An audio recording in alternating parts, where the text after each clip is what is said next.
Welcome to the Zeitgeist Lab Collections, the ultimate episode of season one. This is it.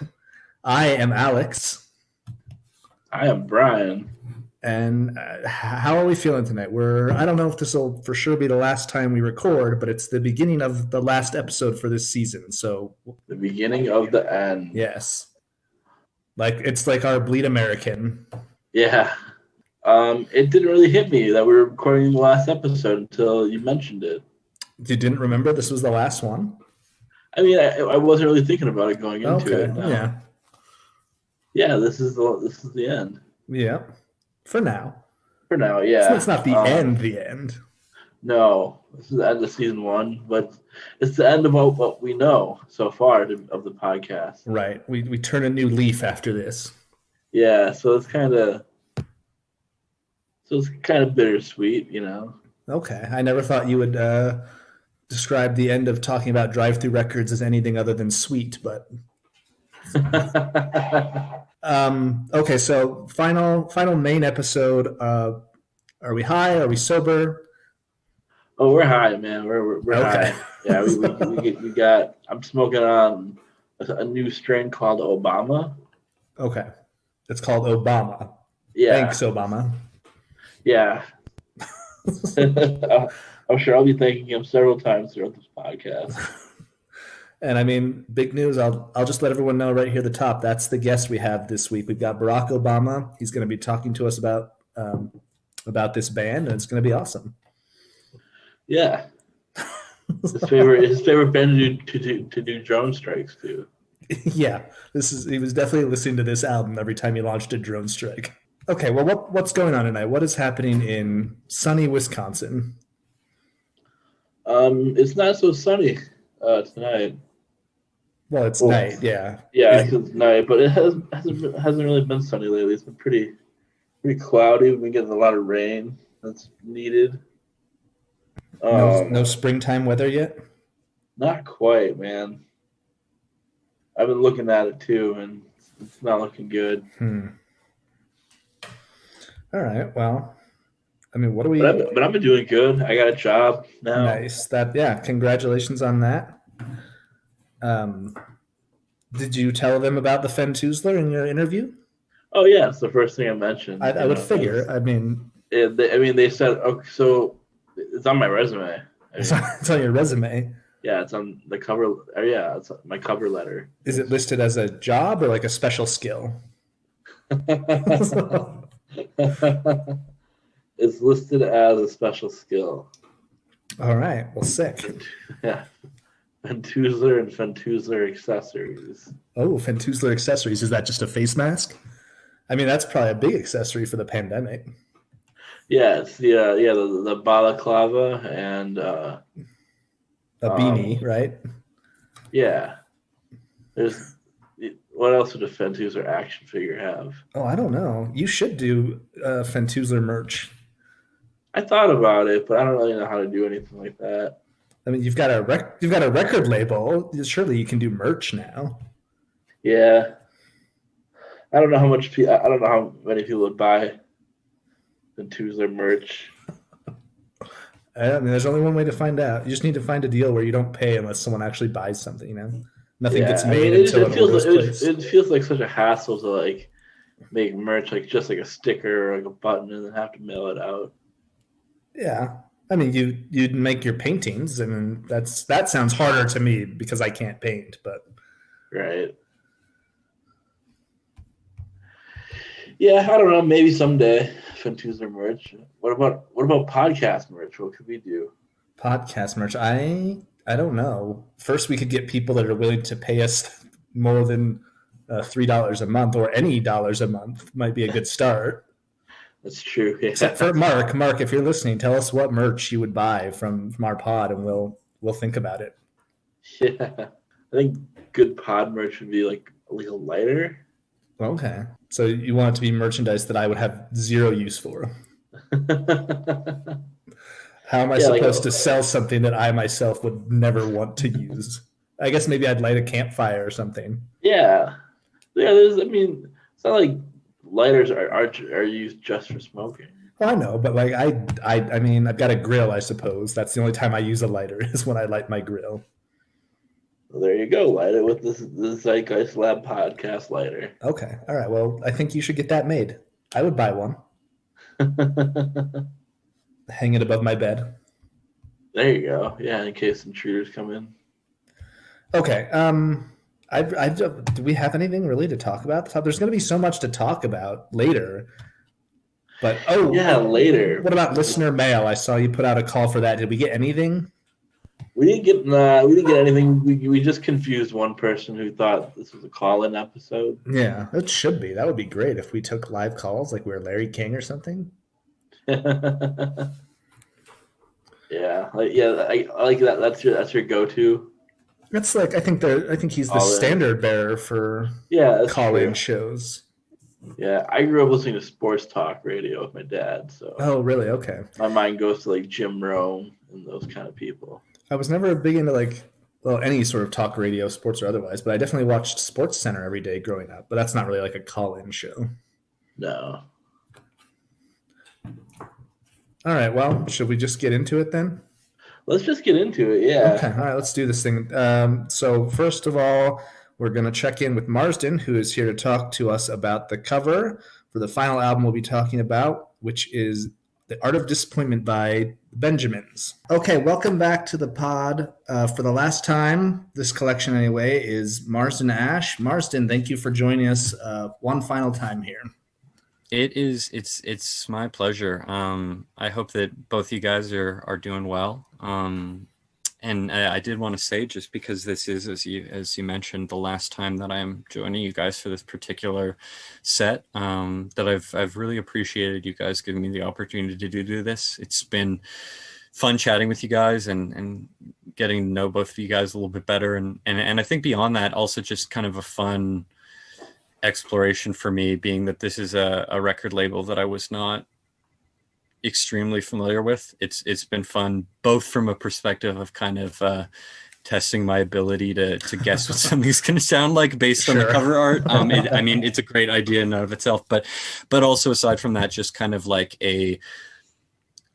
I feel like it has been very interesting for me to actually dive into and hear a whole family of bands that growing up were always like adjacent to stuff that I liked but never checked out, you know? And in a lot of ways, I think that the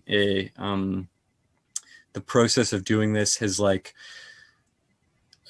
a lot of ways like confirmed my notion of like what stuff in this particular area of music sounded like. But, you know, nevertheless, it is curious and interesting to me to actually finally hear certain bands that I know were like a big deal for a lot of people that I grew up around, or knew that a lot of people I grew up around repped, and, you know, actually put a sound to the name. It's been very cool. So thank you both. I appreciate it. Well, thank you for doing it. Like, I mean, not to get too earnest or whatever here, but like, it's been great getting to talk to you and get to know you better. Before this, I mean, you and I, Marsden, had talked somewhat on Twitter, but I still like, in my mind, so much of my idea of you was this Twitter persona that is it's quite the persona. I don't know how to really sum it up, but so like when I reached out to you, and I mean to even bring up some of my own vulnerabilities and insecurities here, as coming from Blink 155,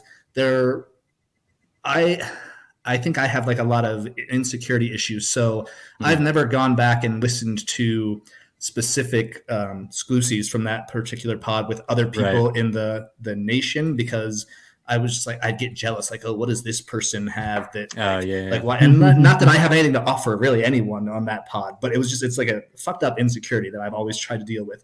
But in preparation to talk to you, I went back and listened to that. I was like, oh, this is nothing like the Twitter persona I know that's always advising me like what parts of a caterpillar I should be performing fellatio on. And so, and then getting to actually, talk to you and know you like this, it's I'm very impressed with how thoughtful you are and how prepared you at least seem to come to these things, and like you've added a great dynamic and layer to these episodes. So thank you so much. It's been great to have you.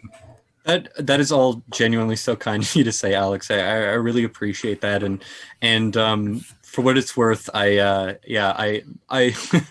I hope for the most part, and I'm sure that this is something you can relate to too, Brian. But in terms of both being people who have kind of like performed personas, as it were, on Twitter, and I don't really even know what mine is. I mean, I think that the closest anyone has gotten to it is I think. I recall Josiah. I mean, you mentioned Blink 155, sure. And Josiah has, I think, referred to my Twitter presence on the pod as being particularly unhinged, and that's fair. Yeah, that's probably not unfair, but for what it's worth, I do, for the most part, hope that people realize that is not necessarily what I'm actually like, and it is always. Reassuring for what it's worth when I talk to people that I've met online and they're like, oh, you're a lot different than what I expected from thing. And I'm like, that's good. I really hope that it is the case that I strike people as being different than my Twitter persona, because if I didn't, I would like genuinely have a lot of necessary introspection to do. Yeah. So, but thank you for that. And it's, yeah, I mean, I think that's, part of what's great about, doing this sort of stuff is, being able to see those different aspects of a person and explore that a little bit. And it's been a pleasure to do that with both of you, both on mic and off. So absolutely. Yeah, it's good to see a different side of you on this podcast for sure. I appreciate that, and you too, Brian. I've definitely exactly. Even just on mic, learned things about you that surprised me. So okay, so this is something that I realized we probably should have talked about months ago. But before we get into the actual album, we're here to talk about what do you make of what is the aesthetic of the Drive-Thru Records logo? Oh. Well, I mean, this one does it mean anything? Like to me, like what? I don't get it. It's just weird to me, I guess. Oh, really? See, because to me, this automatically makes sense. It's like a drive-through, like a drive-through sign. Yeah, and I mean, they had to change it at one point because they said they got in trouble with In-N-Out because. Yeah, that makes sense. Their original logo. But I mean, the In-N-Out logo. Yeah, but I just never like. Are they trying to? Do you think they're trying to say anything about the sound of their label, or is it just it's a drive-through?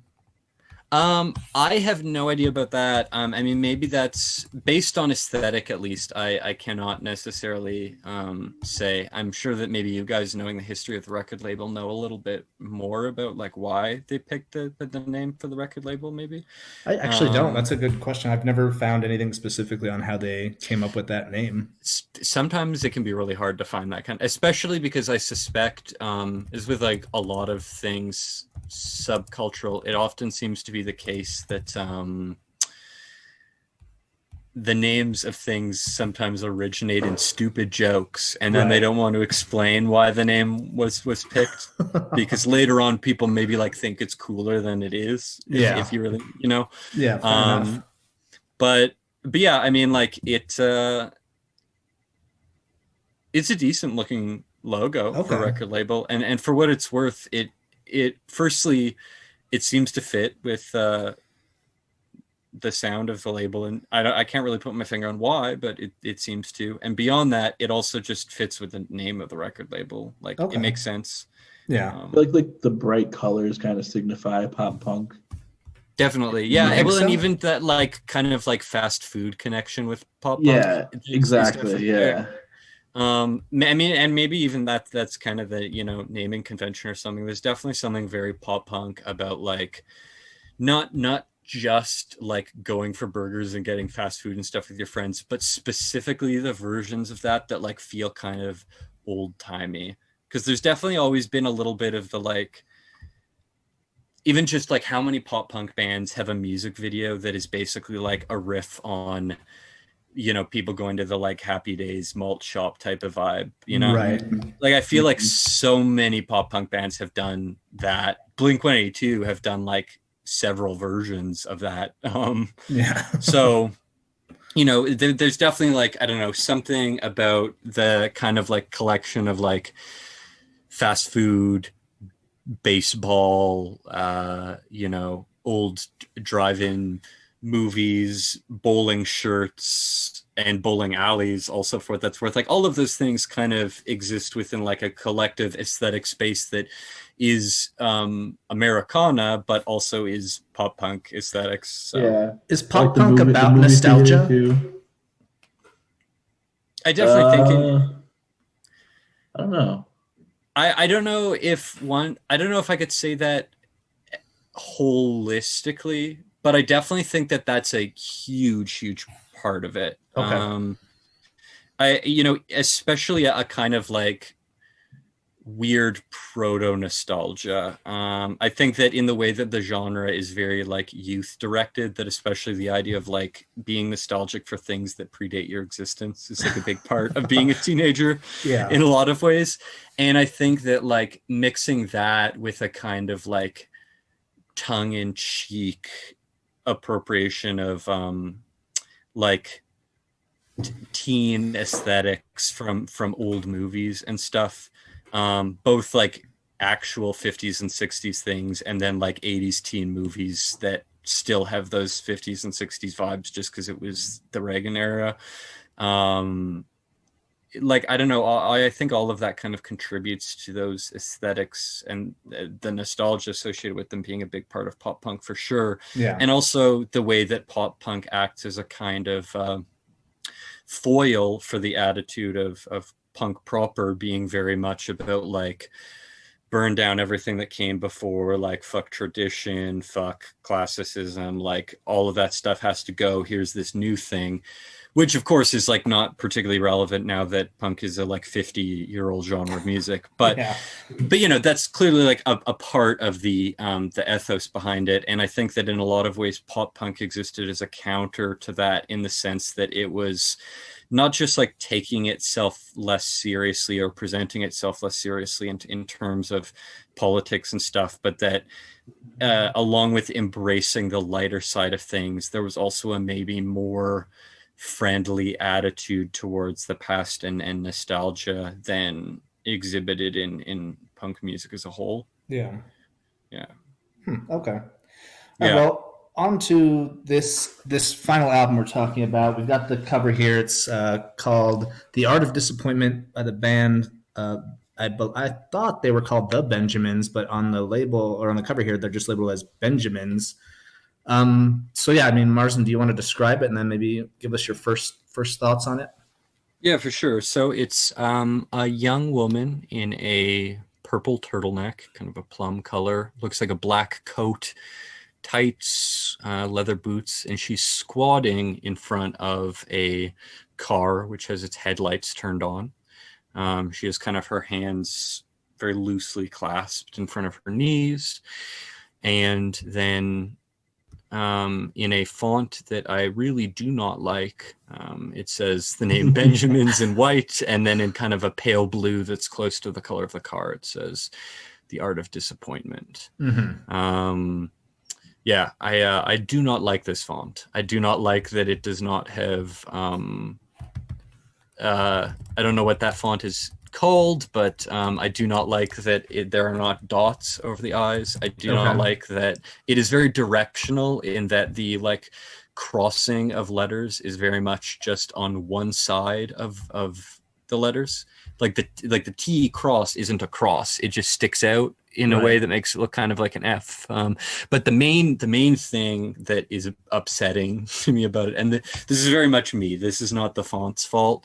The way that the S's in it look is looks. Oh yeah, that is annoying.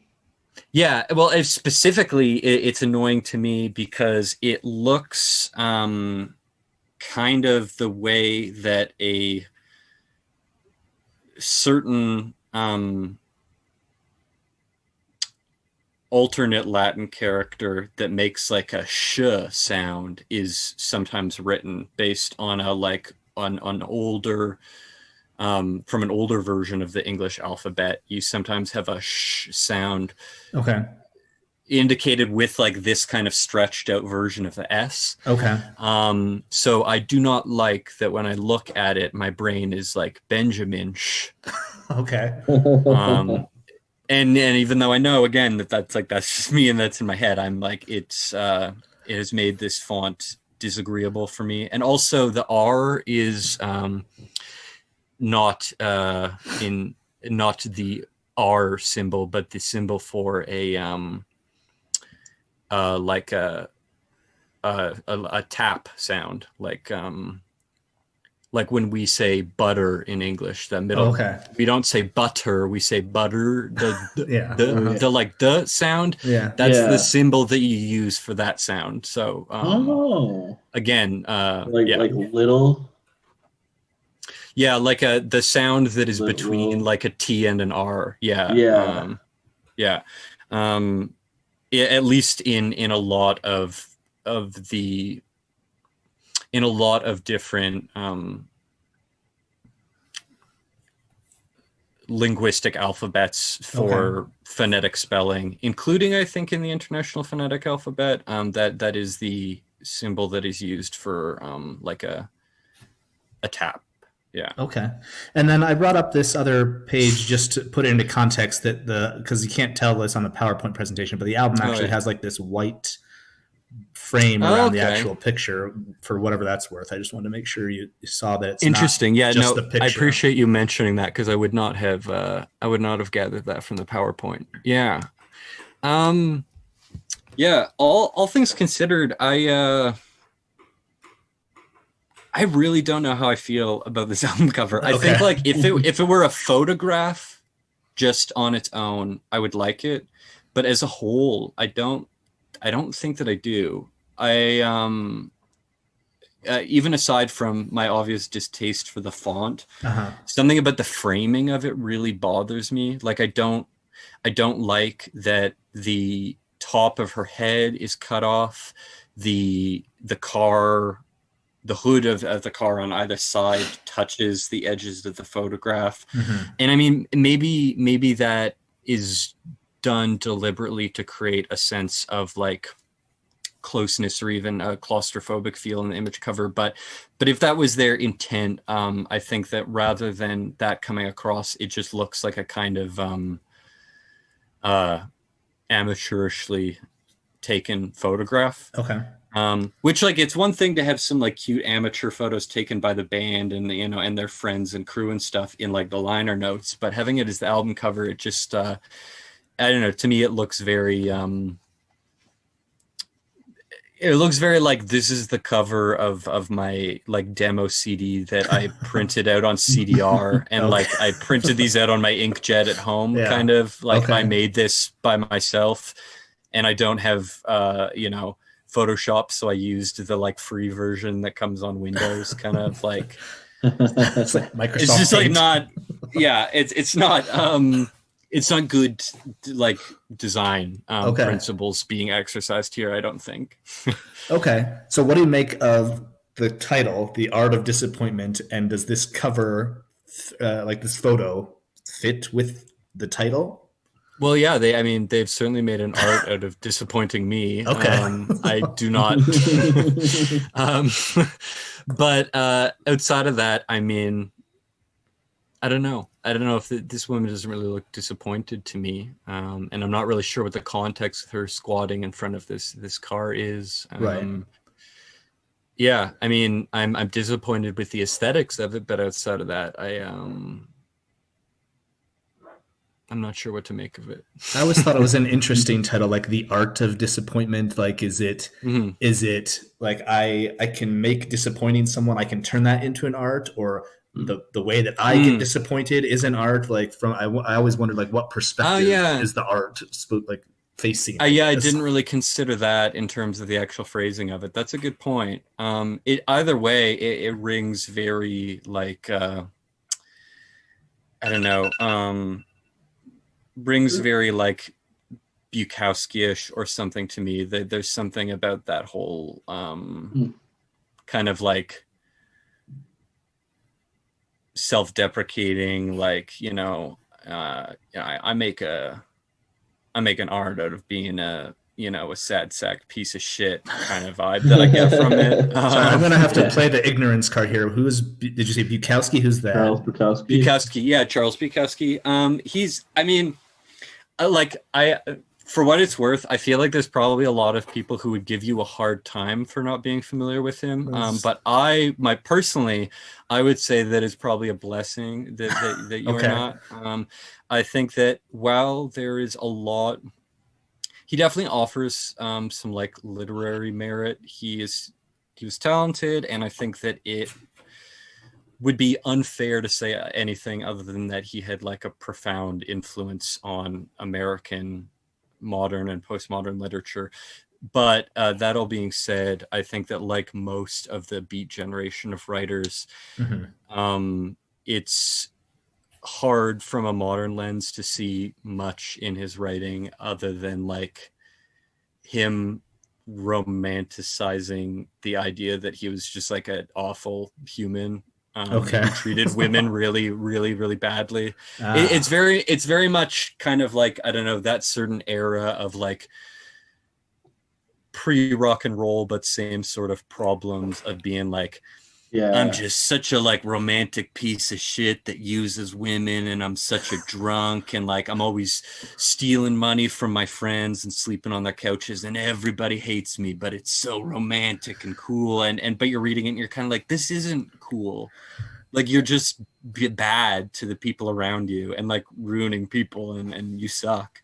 And also like a lot of, I can't remember if he did, but I know that of course like Kerouac, who's of course like one of the other writers that's like very much in his circle, definitely like literally ended up like living on his mom's couch for like most of his adult life after writing his books and stuff. Like they all of those guys were in so many ways like living out and creating in some respects a like very embarrassing stereotype of like adult men who have mom issues, like and they ended up being celebrated primarily by adult men with mother issues. Oh, exactly. Yeah, that's well, and I mean that's kind of the irony of it, is that it's like not only are their works themselves problematic, but the fact that they are considered some of the like most important American writers probably can like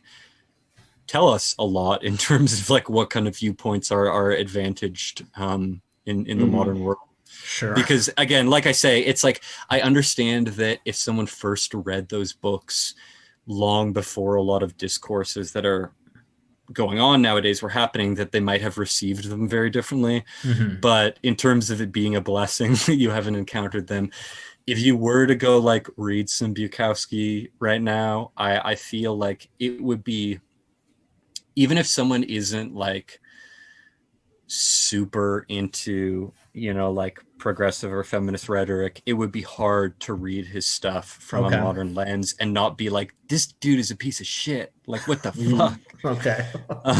Because it's like all of his writing is just like a catalog of him being bad to women, basically. So it's weird. You're not missing out on much. All right. No, you're good. But yeah, he's but yeah, all that being said, the phrase "the art of disappointment" feels very, very much to me at least to evoke that same sort of like classic American artistic practice of attempting to romanticize male mediocrity and to romanticize misogyny, like and just like general self-loathing. Exactly. Yeah. And specifically in a way that is like, because I definitely think that like, speaking as someone who,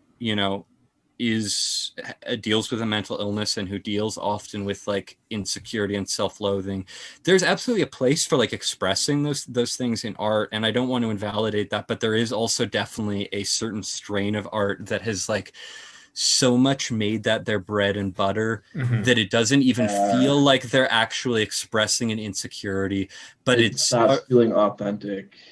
yeah, well, and they've bought into the idea of it being romantic and poetic in a way that like it's not self-loathing, it's actually kind of masturbatory, because they're Right. like digging up this idea of like, oh, I'm so fucked up in this way that's like, doesn't it make you want to go home with me for the night? Like I'm Right, just such yeah. a bad dude, kind of, and it's like, okay, enough, you know. Right, yeah.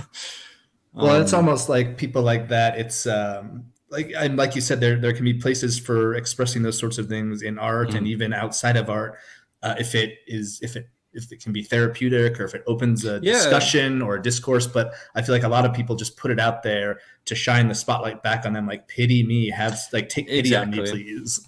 And especially nowadays when, you know, and obviously this discussion actually is interesting in regards to pop punk as a whole, in terms of the kind of like parallels that you can make between that and some of what's problematic about the Beat Generation. But, you know, I think that by the time that pop punk was a thing, it's certainly fair to say that a lot of these like tropes of the kind of like self-loathing deadbeat male being romanticized in some way, those tropes were already so firmly established that the thing is like, you have men coming to this who don't even actually have to go through the process of like fucking up their life and then coming around to this weird sort of like mixed self-loathing and self-deification.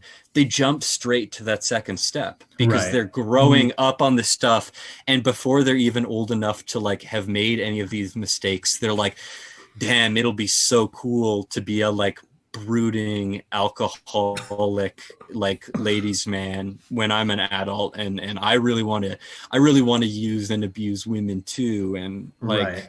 that's so cool. And I mean, certainly that is a problem that has plagued pop punk as a genre, obviously. Yeah, for Yeah. sure. Like men who really build their entire identities around the idea of having difficult and problematic relationships with women, and who identify with having, you know, like presents problems. For sure. Okay, so given all of that, what do you think this band is going to sound like? Yeah, I mean, maybe I'm just tainted by having this whole conversation, but I now I'm I don't know, I'm leaning towards thinking that there's going to be a probably solely because I'm like reading and projecting misogyny onto this cover now that Okay. I'm imagining it's going to sound like Brand New. Okay. A band who certainly suffer from all of the problems that we've been Yes. discussing. Mhm. As much as that song's got some stone cold jams, and I love some Brand New songs, but they are deeply, deeply misogynistic. You know what? And I Some good think albums, but yeah.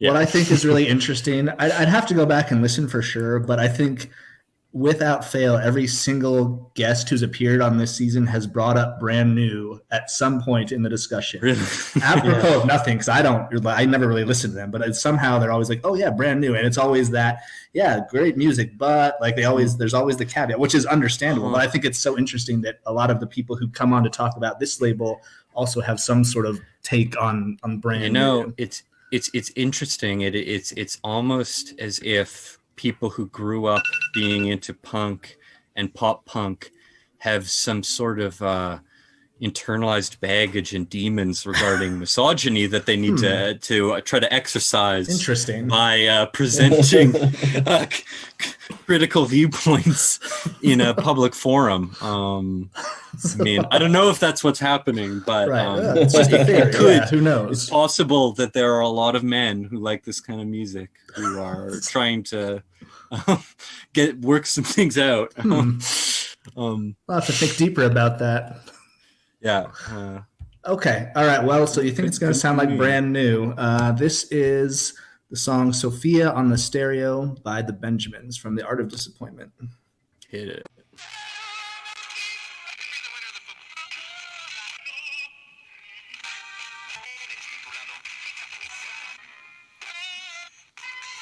I forgot about this long intro. Jesus.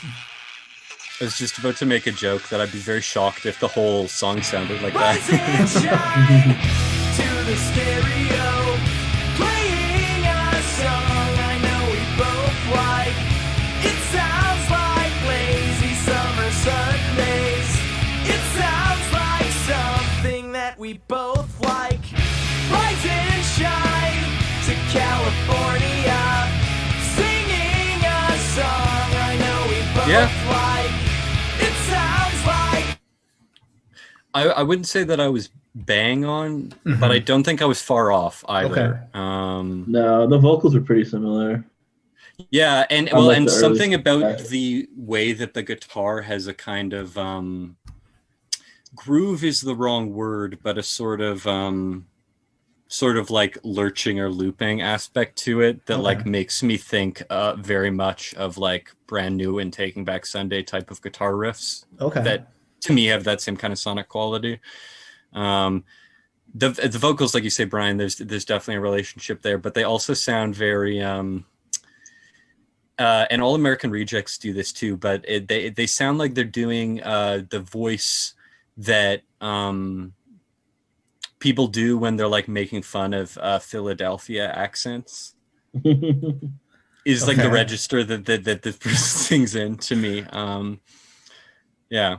To me, it just sounds like it's very nasally and whiny. It's like, it sounds like something. Like it's just very, right up here. Well, and I think that that's the thing. Like, certainly it feels like they're trying to ape that kind of like, you know, nardcore descended, hyper nasal California pop punk vocal register. But I think where it gets kind of Philadelphia-y for me is that in that nasalization, the way that they pronounce certain vowels feels kind of like I don't know if either of you guys have ever listened to Tom Sharpling's The Best Show that he does with John Worster, but John Worster does this character called Philly Boy Roy, who's just like a caricature of Philadelphia folks, and that's what I hear in this voice. It's very much like, you know, I'm on the phone, you know, I'm drinking some water, kind of Water sound to water. Yeah. Yeah. All right. Okay. Well, I mean, I think that does it for this week, and thus, you know, our first collection. Again, Marston, thank you so much for joining us this week and nearly every week. Seriously, we really appreciate it. It's absolutely been a pleasure. You know, it's always nice chatting with you guys, and I think as much as yeah, me too. Well, yeah. I mean, still chat to me anyways. It'll be nice to talk to you guys for sure. Yeah, for sure. Yeah. You know, keep in touch, and you know, maybe I'll be back on sometime in the future. But you know, thank you. I appreciate it. And thanks for adding so much to our podcast. Hey, thanks for having me on. All right, Brian, there's a number of reasons that I selected this record to talk about at the end, but I am at this juncture going to pretend that I picked this album because this is a Wisconsin band. They hail from your home state. I knew that, actually. Yeah. I'd never heard of them before, this podcast. Okay. But I was reading about them today, and I was like, oh, this band's from Milwaukee. They are, yeah. Weird. And it kind of makes sense. They do sound like a Milwaukee band.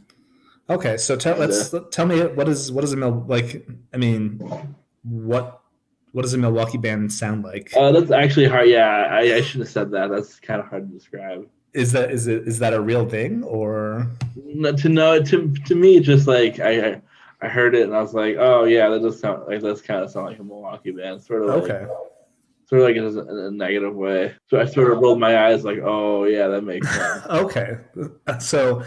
Because on previous episodes, it seems like you have maybe a complicated or love-hate relationship with Milwaukee. As far as music goes, am I inferring that you think Milwaukee bands are not good? Because I know you like Madison hardcore, right? What about Madison hardcore? Well, I know you like that, and somehow that's different than Milwaukee anything, I suppose. Like, what is Milwaukee known for a certain type of music, or? Not really. It just sounded like a band that like I don't know. I'm kind of on the fence about this record. Okay. Because I do kind of like it, but I was reading about the band members, and it turns out they just kind of went on to do bigger and better things. Other guy went on to be a permanent member of Maritime, the Milwaukee band, who were actually really good. Okay. And then other guy joined Limbeck, who aren't a Milwaukee band, but are really, really insanely good. Yeah, I think that was the drummer. And then I'm trying, because I was reading about them as well today, but I don't remember which band. But I know that one of them went on to, they went on to form a band with members of the Promise Ring. Okay, formed Versa. And I know you've talked about the Promise Ring on this pod before, I believe, right? Yeah, the best Milwaukee band, yeah. Okay, so that is a Milwaukee band. Yeah. So best Milwaukee band. The best Milwaukee band. Okay. Yeah, I'd say so. Okay, and that was the drummer. So he formed Versa with members of the Promise Ring, and then later he went on to be in Limbeck as well. So yeah, he's had quite a career after this. So okay, so you're saying, yeah, this album kind of felt like a logical stepping stone to those other bands. Okay, I guess, even though the members might not have any influence on what their other bands sounded like, I did think this was kind of some solid like late '90s like straightforward like rock, like radio rock, even though it came out in 2001, right? Yeah, February of 2001. Yeah, so it's a little behind the times. Okay, but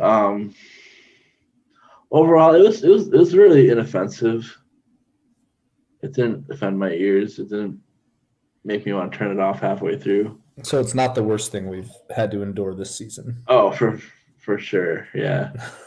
Not even close. Okay. But it's not like you, on the same hand, you didn't like find it particularly amazing. Really blow my mind. No. Okay. Yeah, I think this. I mean, the real reason that I saved this for the end is because this is by far my favorite Drive-Thru release, and that includes bands that that I like absolutely love, like Something Corporate, New Found Glory, like all those records are great, but for whatever reason, I was always really drawn to this one. I think this is like a really good record. So you like this even more than Something Corporate? More than Audio Boxer. Audio Boxer. Yeah, more than that one, which is the one with the Drive-Thru release number. I probably don't like it as much as say Leaving to the Window or North, but it's certainly better than Audio Boxer. Actually, glad I didn't say Audio Boxer again. Yeah, Audio Boxer. Yeah. So what makes this your favorite release then? Like, because I didn't take a whole lot away from this. You didn't take a whole lot away from it? I think it didn't sound like any it wasn't like particularly unique or. Well, see, and maybe I just hadn't explored enough other things, but I think that his vocal delivery is really, I think it's unique, but it seems like in the opening, Marsden had predicted it would sound like Brand New, and then he said he felt like he was right. And I never got into Brand New enough to say that I agree or disagree. But to me, this was a really unique vocal sound. Yeah, this is the perfect time to be getting into Brand New. Maybe I'll just throw some money their way, buy all their records, and just really dive deep. But I think you've probably... I know you've listened to Brand New more than me. Does it sound like Brand New? No. Okay. Do you feel like... Because to me, it's like the vocals that are one of the things that really drew me into this. I think he's got a really unique voice. Yeah, okay. I can agree with that, yeah. And it's like whiny in the good way. Yeah, okay. It's definitely whiny in a good way. And I just thought that... I just think it feels like they're radio ready, kind of like you said. It sounds like late 90s radio stuff. I feel like if they had been discovered by a major label 3 or 4 years earlier, like you said, they probably would have had a lot of success. Yeah, I think what's lacking, though, from this album is the one big hit. Okay. And that's probably why we never heard them on the radio. Yeah, maybe. So did any song stand out to you at all, or was it all just kind of there? No, it was all just kind of there, man. Yeah. I don't know. I kept waiting for one to come up, and nothing's really stuck with me. Well, now I also had said, because they only have one other release, or not even a release, they have one other song on Drive-Thru, which is on the Welcome to the Family compilation, which I thought was one of the better. Sorry to interrupt. I thought that's one of their better songs. Yeah, I think that's probably my favorite song of theirs. I thought that was a really good song. Yeah, same. And I mean, we had our moment with Constantine, but aside from like a song like that, I'm not a fan of like super long songs. And the 3,720 to 1, the song from the comp, is like 6 minutes long, but it doesn't feel like 6 minutes. Right. And that's the mark of a good song, right? If it's really long, it doesn't feel like it. Yeah, no, I think so. So I don't know why I never did this before, and I wish I had pulled this up before we got on, but I actually went back. Have you ever used the Wayback Machine? Yeah. And I found their website from 2001, which I thought was kind of funny, just because this is like, it's a band that has almost zero history, and that's because they broke up like the same year this record came out. Oh, okay. Yeah, so the record came out February of 2001, and then they broke up November of that same year. Mm-hmm. And so I was looking at their old site here, and of course none of the pictures were cached, but I just thought it was kind of interesting looking at. One thing I thought was interesting was the tour. So they played the Warped Tour that year, and they came through Salt Lake City. But there was another one. I'm not sure. It might have been. There was another website I was looking at that had a tour from this year. They actually played in Salt Lake City and toured kind of out west with Sum 41, which I thought was really weird. Like they opened for cool. Sum 41. Oh, they played Summerfest. That makes sense. Yeah. It's America's largest music festival. Oh, okay. It's right there in Milwaukee. Well, the world's largest music festival. Really? Yeah, it's like 2 weeks long. Oh, wow. Okay. Still going? Yep. Well, I mean, after the pandemic. Still going after. Yeah. Yeah. I think it's going to be in the fall this year. Okay. Have you been to it before? Many times, yeah. Okay. I saw 311 one year. Oh, nice. That's pretty cool. So yeah, I just thought it was interesting to kind of look back at this stuff and see how maybe one thing that kind of interests me was like how much the internet has changed in 20 years. For sure. But I mean they have a story here about Laser 103 names the Benjamins the band of the week. They've got something here about claiming that Drive-Thru Records is telling them they need to release some songs before the album drops so that people can hear the music. So I don't know. I was just kind of really interested by this. And like I said, they broke up in November. I found the post that the lead singer posted just saying like, yeah, we're not on the same page as a band, so we can't really do this anymore. I was like, okay. I read on the Wikipedia that they initially denied having broken up. Yeah, that's absolutely true. I think I'm looking at a snapshot from a little bit too early, but let's just go find the statement here. This is from November 27th, 2001. Hey kids, I was hoping I never have to write this note to you, but shit happens. There were rumors going around that our band broke up recently and we denied them. They weren't true. We were taking some time off to write new music and chill out. The more we thought about it, however, the more we realized that the four of us aren't on the same page and haven't been on for a long time. So yeah, they definitely, he admits right here they were denying these rumors, but in the end it turned out to be true. So damn. Do you think based on, they've got one record, do you think they could have been bigger if they kept going, or do you think, what do you think this could have been the beginning of something, or do you think you didn't even hear anything there? Okay. I really didn't hear anything special. If I was an A&R guy, I would have passed on them. Okay. So they're no chance of being signed to touring tapes then? Nope. Okay. Fuck Milwaukee. Fuck Milwaukee. Okay. And he signed it here, Take It Sleazy, which is... Take It Sleazy. That's a little cringy. That is, yeah. Is their logo just the nautical star like that? I don't know. That's really weird. I don't think so. That's not what I expected them to look like either. I mean, he even tells them so. He calls them 4 chubby drunks from Milwaukee. I mean, that's what they look like. Yeah, that's true. I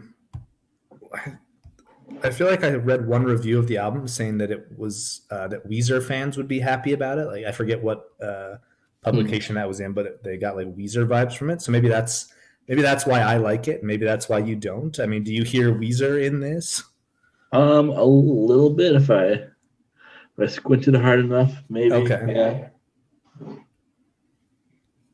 Yeah, I mean, yeah, I gotta be honest. I've like largely forgot what this sounded like. So you forgot when we get to what the it sounded video, like. When did you listen to it? Earlier today. And you've already forgotten? Yeah. Okay. Yeah, I mean, I think that Couch was a really good opener. I thought Sophia on the Stereo is probably the one that would be like radio ready. But I can't pick just one. It's one that's no skips for me. Really? Yeah, absolutely.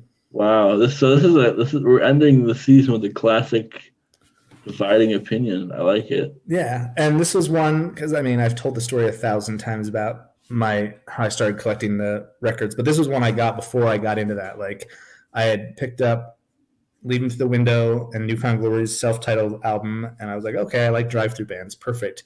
And the next one I found in the record store, or the CD store, or whatever, was the Benjamins. I was like, oh yeah, I remember the song from the comp, so I'll get this and put it on. And again, I just thought it was incredible. So this wasn't even one that I like found because I was like, okay, I've got to go buy all of them or whatever. Like I just found it and I was like, okay, I'll check it out. And I think it stands up still. But I'm sure it's a nostalgia thing. But I can't. There's not enough that I can say about this one. I like how we both have our own like origin story that we keep going back to with Drive-Thru Records. Yeah. And it sounds like they both kind of involve a record store. Like, I can still picture the record store. It's not there anymore because, streaming, but like I can still picture it. I remember standing in it. Like, it's a very visceral memory for me. All right. Well, shall we get into the videos then? Yeah. Okay. So there's like, because they put out one record before the internet was really big, there's pretty much no videos of them. That's not a super popular band. There's not a lot of covers. They did get back together a few times over the years, mainly for one-off shows. So I've got a few live videos from that. So here they are playing Couch at Turner Hall in Milwaukee in January of 2014. I saw the Promise Ring there. Okay. Ladies and gentlemen, I'd like to introduce to you to the softest band in rock and roll, the Benjamins.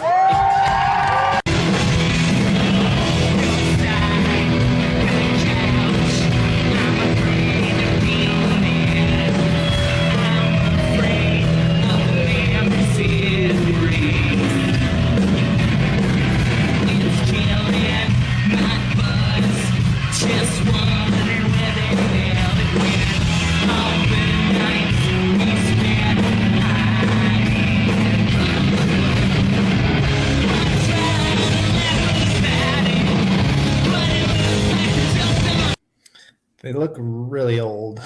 Yeah, they do. Like, especially this drummer, like he looks like maybe he is in his 50s. I don't know. I mean, these guys were adults when they put out the album 20 years ago. So, but yeah, I mean, they just look like a middle-aged rock band. Yeah, they sure do. They always sounded like a middle-aged rock band. So you're saying they grew into their sound? Yeah, they finally. Yeah, I see. Earlier, I thought it was they were behind the times, but no, it's just one of those things that they grow into. Okay. All right. So again, pretty much all the live videos are from this show. Here they are playing 3,720 to 1. Thank you for coming.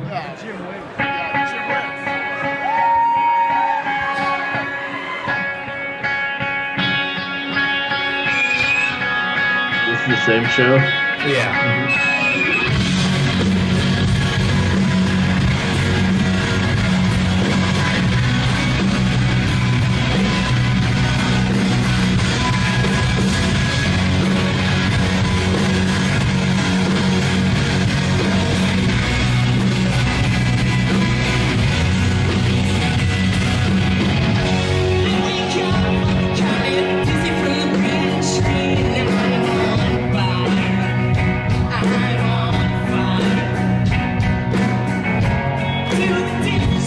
You know what not really musically, but like lyrically, it kind of reminds me of Motion City Soundtrack, just like singing about these mundane things, like do the dishes, make the bed, count the numbers in my head. That sounds like very much like a Motion City Soundtrack lyric. Okay, yeah, I can see that. Because Justin so often sings he just like lists things. Like I think of like Everything Is All Right, where he's like just listing things he's afraid of or things that make him nervous or whatever. Yeah.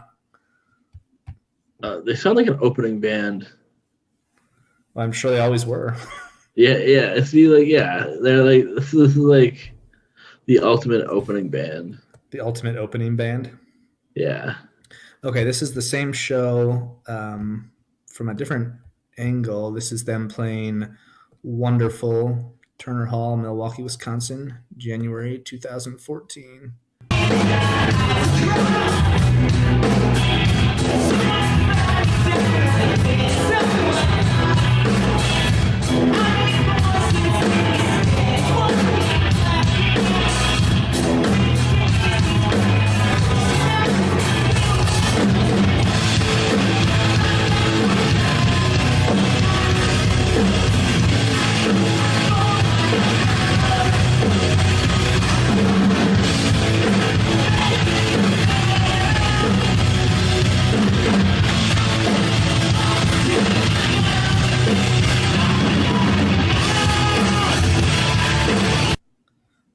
They actually got a decent crowd. Yeah, that's what I was about to comment on. They've got a decent sized crowd for a show that came out, or that was like 13 years after they broke up.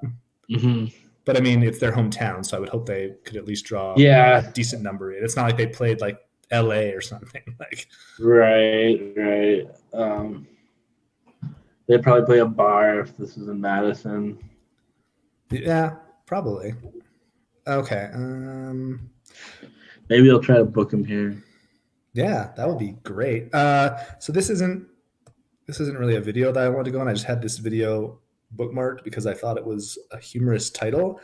According to this Drive-Thru Records fan account, there was a compilation put out by Drive-Thru. I've never heard of it. It didn't have a proper release number, but it was called the After Stool Special, and I just found that to be a humorous name. So After Stool instead of After School, and the Benjamins were on that. They were on the After Stool Special? Yeah, they were on the After Stool Special. It was a mix of drive-through bands and non-drive-through bands. Let's see. They have Newfound Glory, Better Off Dead, Phoenix TX, Threesome, H2O, Memory Lane, H2O, Midtown, Just Rock and Roll, Endure, Nonpoint. I've never even heard of that. Nonpoint? Yeah. Do you know this band? They're a new metal band. Oh, or like a butt rock band, kind of. That's like huge in Madison, but they're from Florida. And they're called Endure? No, they're called Nonpoint. No, Nonpoint's the name of the song. This band is called Endure. Are you sure? All the other ones listed here, the band and then the song name. Okay. Let's listen. This is Nonpoint are really huge here, and I'm in one of their music videos. You're in one of their music videos?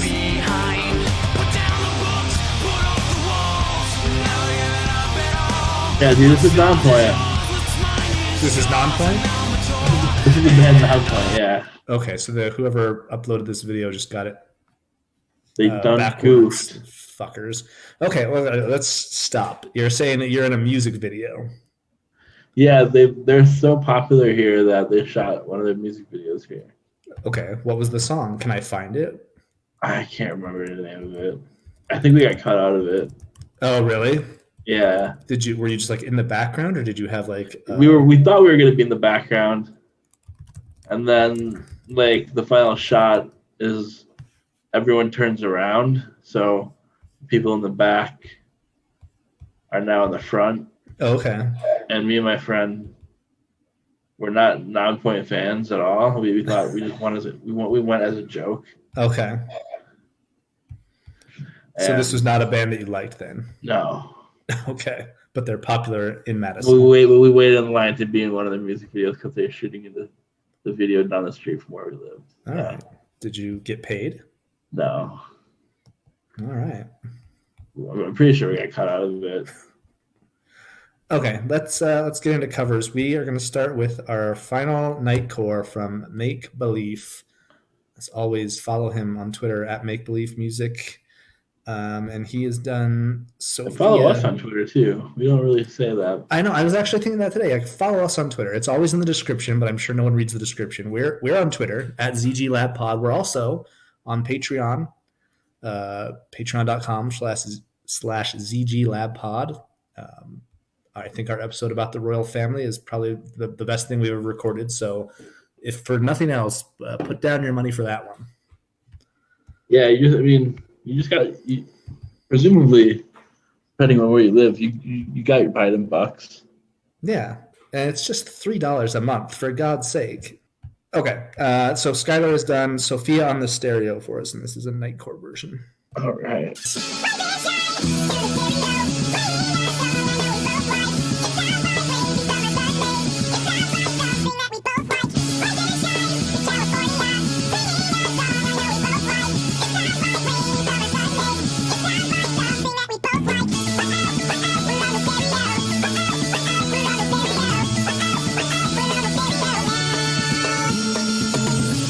All right.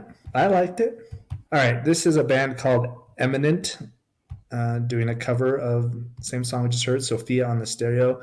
Now, look, when I see this artwork, what do you think this, like, I wish Marsden could look at this because this is insane artwork. This is not, like, this looks like it's going to be some sort of weird metal band or something. Like, yeah, it looks like it could be a New York hardcore band logo. Yeah, because it's like a yin yang, and then it says Eminent, and it looks like it's like graffiti or something, and then it's got these two dragons sticking out of a. It's so sick. It's pretty good, yeah, but like, this does not sound like it looks. Rise and shine through the stereo.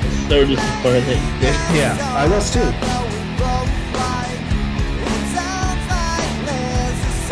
Maybe it gets harder towards the middle. Let's see here.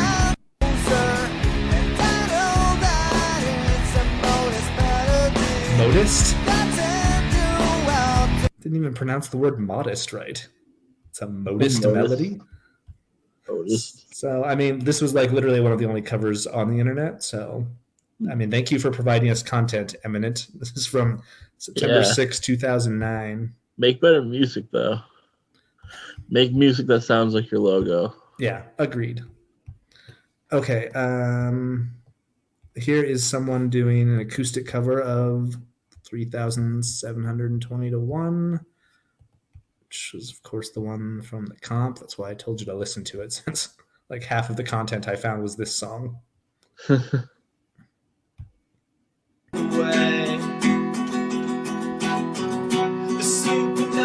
Shines like the colors in your This is Jason Hemmer there. from 2011. This is for the good of the universe. I can't believe He's got an Alkaline Trio sticker on his guitar. A lot of stickers on his guitar. The chances are looking slim this year. Sorry, what was that? I was just saying, he's got a lot of stickers on his guitar. He does. It's got a Vans one. There's one that says "Suck It 2010." Oh, he must have graduated in 2010. Oh, but it looked like it was a parody of like a politics. See that right there? "Suck It 2010." Oh, sure, yeah. So I don't know which party we were telling to suck it in 2010. I did both. As usual. Okay. All right. This is a really weird cover of the song "Dr. Frank Was Right." It's one guy doing all the parts, and he's filmed it in a really weird way. This is Christian Robertson from 2019. I mean, he's filmed it and then like put some filter over it that makes it look like he's an illustration. Oh, that's not what I thought he was going to sound like. No. Good morning, sunshine. Did you dream about me? And what the hell's in the way of our today?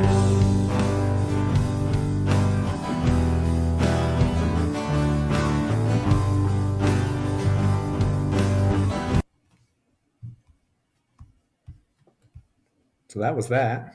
Mm-hmm. Yeah, I did not expect that voice coming out of that guy. Yeah. Okay. Yeah.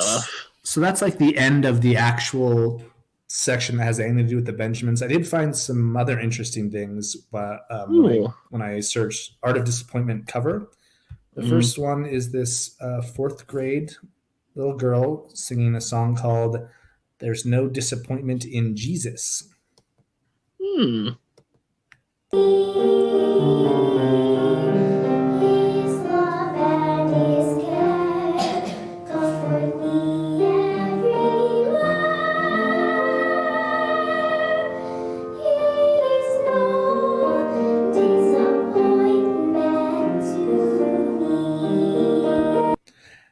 I don't know. I think that Jesus actually mastered the art of disappointment. Yeah.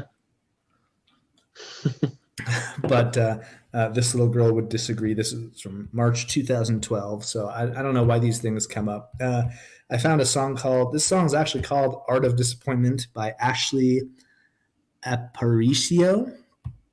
Okay. So this is from 2018. So I don't know if it's just a coincidence or if she named it after this album. I think too much and losing touch of what is reality. Sounds like CD I'd buy in a coffee shop. I know yeah. I'm meant to believe these words I sing to help me see. I'll never be the one you fight for, just another passing thought they won't say. You say it's different than I'm more. I believe your truth and Nora Jones ass. Yeah, that's what I was trying to think of. I was like, who's this sound like? It's definitely, Nora Jones. That's some Nora Jones ass shit. All right, let's end it on this one. This is a band called Merp. Merp, and it appears to be two children named Erilyn and Izzy. And this is an original composition they have written called Zombie Skin. And we've got a little girl here. She's wearing like fairy wings, and it appears to be her brother in the background playing drums.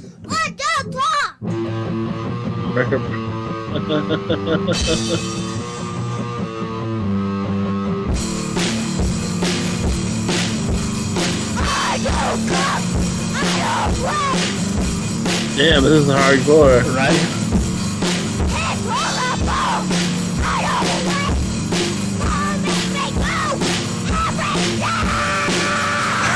This is better than New Hatebreed. I mean, that doesn't mean anything to me, but I'll take your word for it.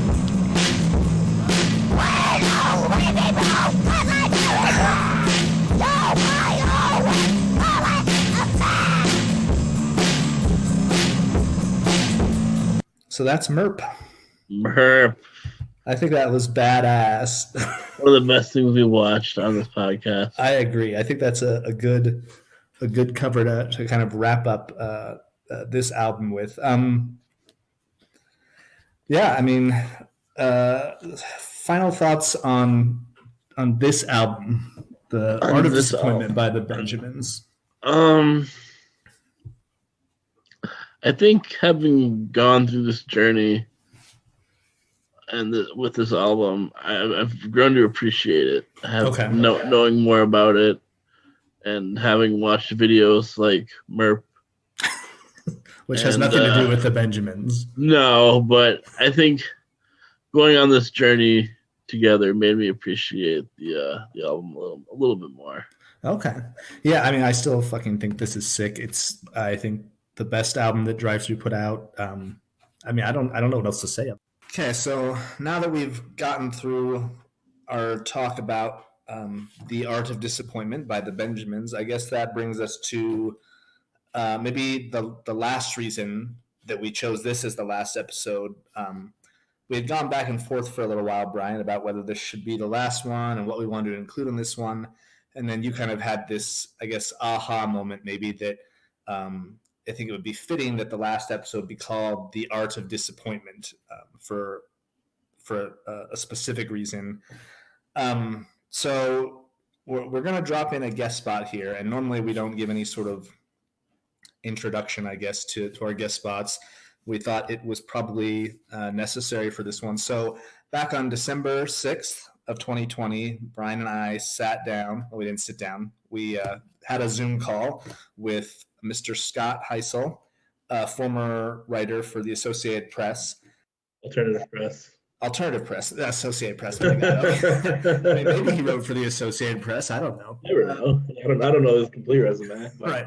Yeah. I grew up reading him in Alternative Press, or one of those APs. So yeah, he was a writer for the Alternative Press. And we had talked with him because at the beginning of this pod, I had reached out to a few people about doing, possible guest spots, and they had pointed me in the direction. And I just want to say, none of those people ever appeared on the pod, so I don't want anyone to listen back and think they can figure out who may have put us in this direction. But basically, that Mr. Heisel had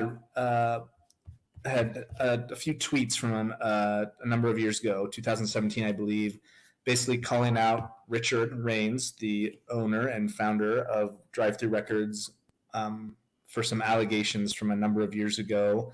We'll put that in now. I mean, Brian, is there anything else you think that our listeners need to be aware of before they hear this? Yeah. So what we're about to hear, or what you're about to hear, is something we didn't know about until, like you said, December 6th. So that's when we talked to Scott. The allegations you'll hear within the interview, we were made aware of maybe a week before that, and it was literally, I believe, the day before we recorded our episode first 0. Episode, right? Oh, yeah, that's episode 0. Yeah. Yeah, that's when I was made aware of it, and then I mentioned it to you. I think that same day, because we were doing some testing with our audio, and so yeah, we had no idea that any of this was happening up until that point. Actually, I had heard about these allegations, but I didn't know it was Drive-Thru specifically. Okay. So I didn't put the two and two together. Okay. Yeah. For the longest time. But yeah, so you're going to hear the allegations, and then just think about us hearing those right before we go to record episode 0. Yeah, so we've known about this the whole podcast. We have, and we'll talk about it after the interview. Like, this is not the end, so... Okay, so we will put that in now. Welcome to the Zeitgeist Lab, Scott Heisel. Scott, how you doing? I'm doing very well. Thank you for asking. Great. So before we get into what you're here to talk about today, I thought maybe you'd give our listeners a little bit of background, just on who you are. And as I've told you, this kind of first season of our podcast kind of revolves around Drive-Thru Records and the artists of Drive-Thru Records. So maybe some background on who you are and how you're in that sphere to be able to talk about Drive-Thru Records. Sure. So I've been writing in a professional capacity for 22 years, which is a long time considering I'm not even 40 yet. I was doing zines when I was in high school. In 2001, was brought aboard the editorial staff at punknews.org, the website, and did that for about 3.5 or so years, and was then hired in 2004 by Alternative Press, where I worked as one of their in-house editorial staff for 10.5 years. So I worked at AP from 2004 to 2014, And then from 2015 to 2016, I was editor-in-chief of a magazine called Substream, which is a similar kind of in content and scope.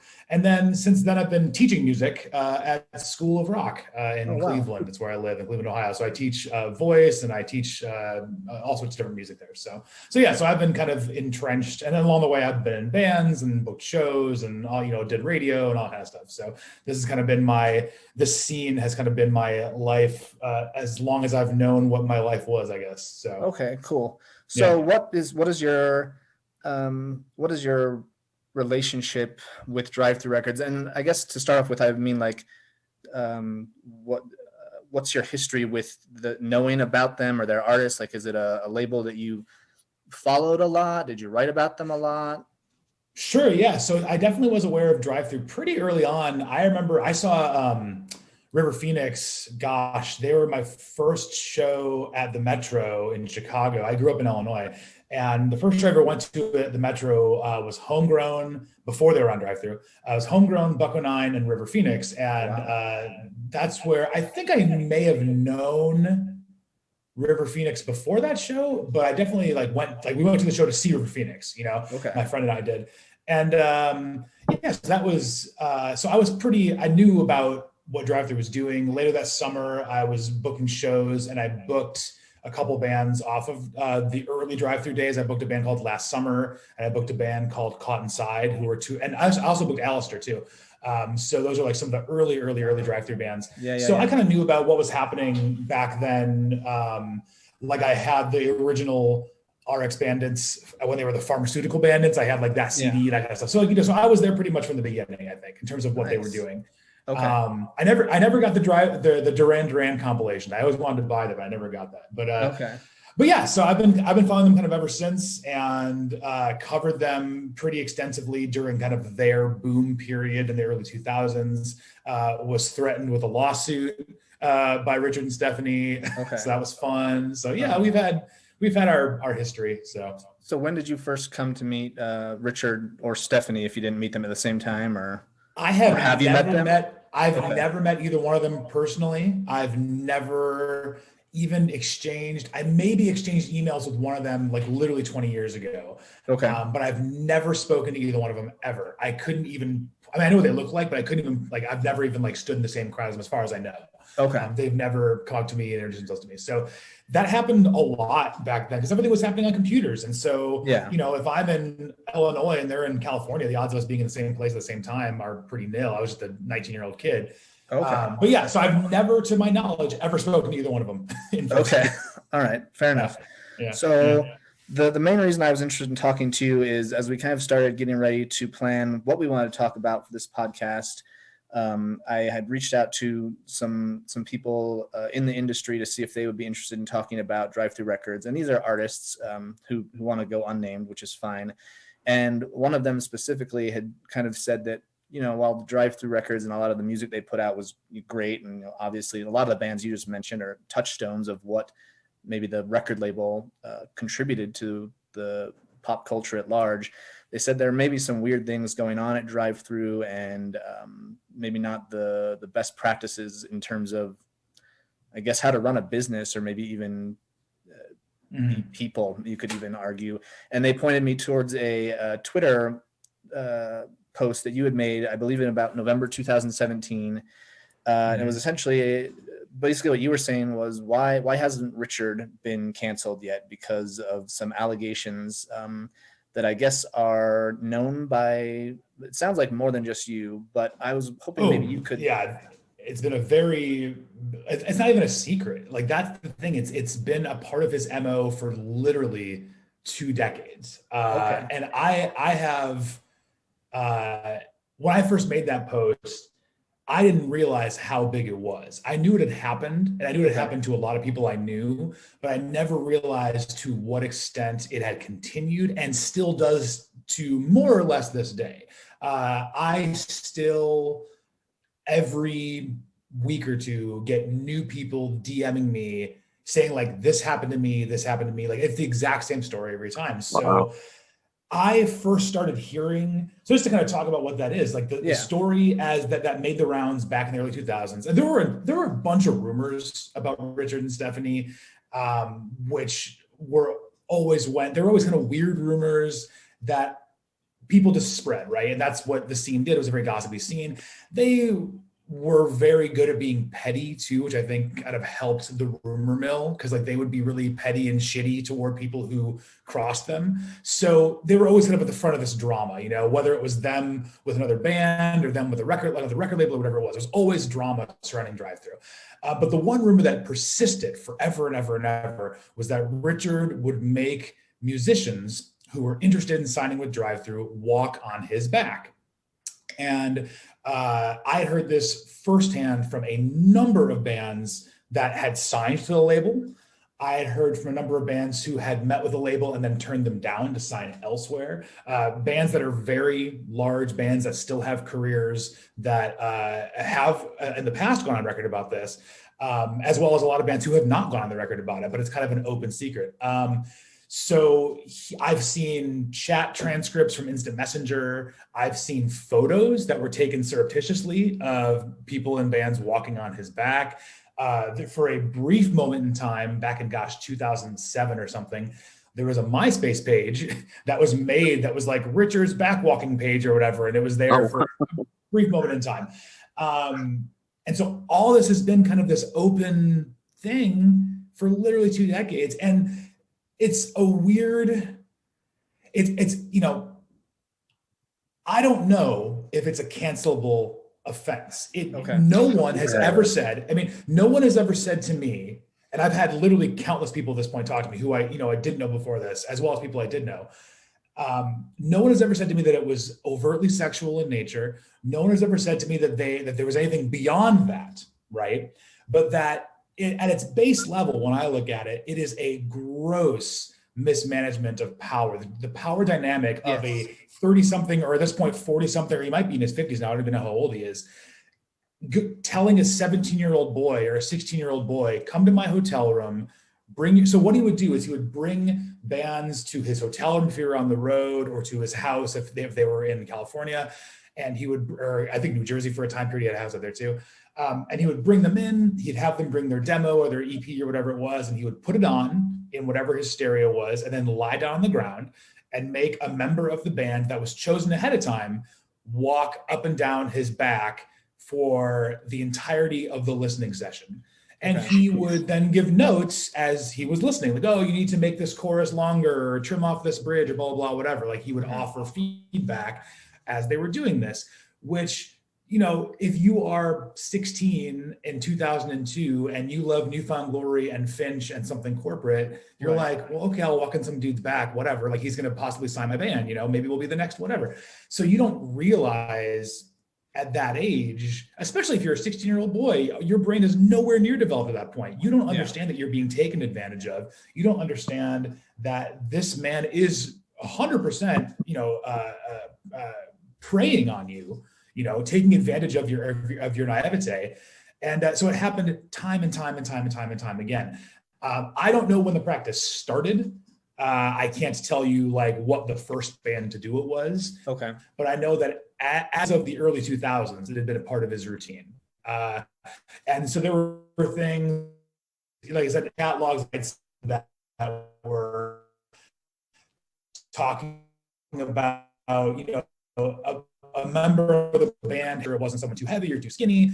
They had to wear a certain type of socks because he had a certain preference for socks. So it's all these little things that certainly feel wrong, right? It feels icky, like Brian just, you know, right? Yeah, it just feels wrong. And clearly, if you are a consenting adult and you want to walk across your partner's back and they're consenting too, then knock yourself out. But like this is done under the pretext of, oh, this is good for your career. Everyone does this, right? It's kind of like a more safe for work version of the casting couch mentality in Hollywood, where you know, like, oh, hey, everybody does this, right? But again, I've never had someone, just to reiterate, because in case Richard or his lawyers listening, I've never had someone say to me that it proceeded beyond that there was never any sexual impropriety. It just always has sounded and felt uncomfortable to me, and you know, taking advantage of impressionable people. Yeah. So yeah, because I've been a big Drive-Thru fan since 2001, and so I've collected all their releases, and I don't know how I missed this. I'm admittedly not big on like scene gossip or anything like that. I just like listening to the music. So when I first heard about this, your post from a few years ago, it kind of floored me because I had no idea. But it sounds like what you're saying is this is more or less, like, to even call it a secret is probably inaccurate, because you're saying it's just widely accepted, or widely, like, there's firsthand accounts that are out there and accepted, or what is I think within the industry, within the music industry, it was known, right? It was a known quantity, you know. And what's interesting now is that it still happens, is that he's still a manager. He manages that band called Nothing But Thieves. Yes. Who I know they had their own like weird Me Too thing the other year. I think that's what actually led me to posting about Richard the first time, was that I think someone in that band was accused of something. Okay. If I remember correctly. And so he still maintained some semblance or level of power. It's again, a much smaller version of like the Harvey Weinstein thing, where like everyone knows he's shitty. Everyone knows he takes advantage of people, but because he is a power player, people kind of like look past it, right? You know, so any band that has ever worked with Drive-Thru knows about this, you know, or managers or booking agents. I mean, it's very common knowledge in terms of that corner of the scene. You know, whether the average 15-year-old who went to the Drive-Thru Invasion tour knew, I doubt it, but everyone backstage probably knew. Okay, so you had mentioned both here at the top and in some of our communication over the last week or so that Richard and Stephanie had tried to file a lawsuit against you. Is that correct? Is that in regards to these allegations, or is this? Not at all. It is the most benign thing in the world. So if I can take you back to, I want to say it was 2002, whenever Midtown's Living Well is the Best Revenge was coming out, which I think was 2002, right? So, maybe, somewhere around there. Yeah, I want to say it was April 2002. Okay. So leading up to that, Midtown, a few months prior to that, had done an interview with a website called absolutepunk.net, which isn't around anymore. And they were kind of like the Pepsi to punk news is Coke. We were kind of like the same thing at the same time, right? Kind of like, you know, the blue and the red, the two sides of the same coin. And so both these sites were very, very heavily involved in covering all this stuff. And so somebody from Absolute Punk had done an interview with Midtown. I think it was Jason Tate who did the interview. And Gabe, and I want to say it was Tyler, just talked incredible amounts of shit on Drive-Thru because they were officially now on MCA. That was a big deal. For a while, Midtown and Richard specifically seemed to have an axe to grind with each other over the whole Drive-Thru for MCA thing. Right. And so this kind of goes back to that whole like drama, like they always found and kind of manufactured drama too, right? They were very dramatic people. There was always a story coming out. Okay. So this interview, Gabe and I believe it was Tyler talked a ton of shit, and it picked, you know, that was a huge thing. Like, you know, at that point you had had like the Drive-Thru family, like the compilations, stuff like that, you know, like Welcome to the Family. So you thought it was like this kind of, you know, insulated thing, you know, that was a family vibe. So to have a band, like one of their first bands, break ranks and be like, no, fuck these people, and here's why, you know, was huge. And so I believe I wrote up like a recap of what had happened in this interview and like linked to it or whatever and said, hey, check this out. And then of course, you know, internet comments being what they are, people just start continuing the shit talk on Drive-Thru, right?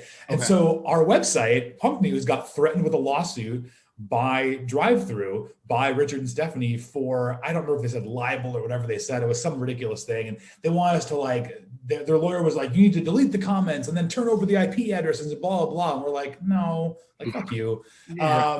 We're like 19-year-olds. We're not going to do this, you know? So we decided internally to follow their lawyer's communication to the letter, which was, the first thing was delete the comments. Okay. So we did. And then it said, turn over their IP addresses. We said, we can't do that. We deleted the comments. Sorry. So that was the editor, right? And so then that was our little like kind of like fuck you, piss in the wind thing. And we never, I don't think we ever heard from him again. We made the editorial decision at that point to no longer actively cover the label. So we like deleted their like news icon, like, you know, because every label had like their little icon and stuff, whatever. We wouldn't punish the bands. If there was a band on Drive-Thru wanted to write about, fine, go ahead. But we wouldn't seek out Drive-Thru information or whatever, you know, so whatever. It's your kind of moral stand when you're 19 years old and that's what you're going to do. So yeah, it was just hilarious that like we got threatened with a lawsuit because we posted about somebody else interviewing one of their bands, and then people talk. It was classic early internet fuckery, where like no one knows what you can do. It's like the next level of saying my dad's a lawyer and he'll sue you. It's like that kind of thing, you know what I mean? Okay. Yeah. So, you know, but again, but never had communication. They never and you know, I like to think that, and maybe not, because like I was also full of piss and vinegar when I was 19 too. But I like to think that like if they would have emailed one of us and said, hey guys, like people on your forum are saying really shitty things, can you do something? We would have done something, right? But because they went to a fucking lawyer and did that total cowardly thing of like involving, you know, a guy with a letterhead to threaten you, it's shitty behavior. And just to be clear, whatever it was that Gabe and Tyler from Midtown had said, none of that even revolved around any like these allegations of the backlog. I don't believe so. I'd have to go. I mean, you know what's funny? Earlier this year, I think like on a whim, I like went on the Internet Archive and found like an old version of that. And there's like an old response you can find somewhere too that like I think Richard or Stephanie, or maybe both of them, wrote in response, like point by point, kind of breaking it down. But I don't believe any of it was regarding like the weird rumor. When I messaged you last week, I asked, like, is there anywhere I can read any of your writing about this to kind of try to familiarize myself with that? And you said that to date, no one has given you the opportunity to write about that. Do you have a theory as to why that is? Is it just because Drive-Thru is so passé at this point, or are they worried about legal action, or? I think there's a couple of reasons. I think one, Richard doesn't have that much clout anymore. I mean, he still is involved. He still manages bands, right? So I think that's one thing, but he's not like a kingpin, right? He's not making anyone's careers right now. He's not a forward-facing person, right? So yes, he did these shitty things, but you know, he's just at this point, he's just a guy, right? Who works in the industry. So I think that's part of it, is that he has a lower profile, so he can kind of slap below the radar. I think number two is, like you said, Drive-Thru itself is not a thing anymore, right? So what's to be gained by outing all this stuff until people realize that they're going on for 20 years, right? Then you kind of look at that. The third thing is that I've never had someone tell me it progressed past walking on his back. And so it's kind of that weird gray area where you're like, is this a cancelable offense? Is this it's not illegal, right? He did not, to the best of my knowledge, has not broken any laws. Right. No one has accused him of breaking laws. So it's like, what is there to do besides say, hey, you know that guy that we thought was a creep? Well, he's a creep, right? Okay. You know, it's that kind of thing. Where it's, so I think that's the third thing. And then I think the thing that's stopping, you know, so all those things kind of add into getting someone to write about it. So number one, I worked for Alternative Press for 10 years.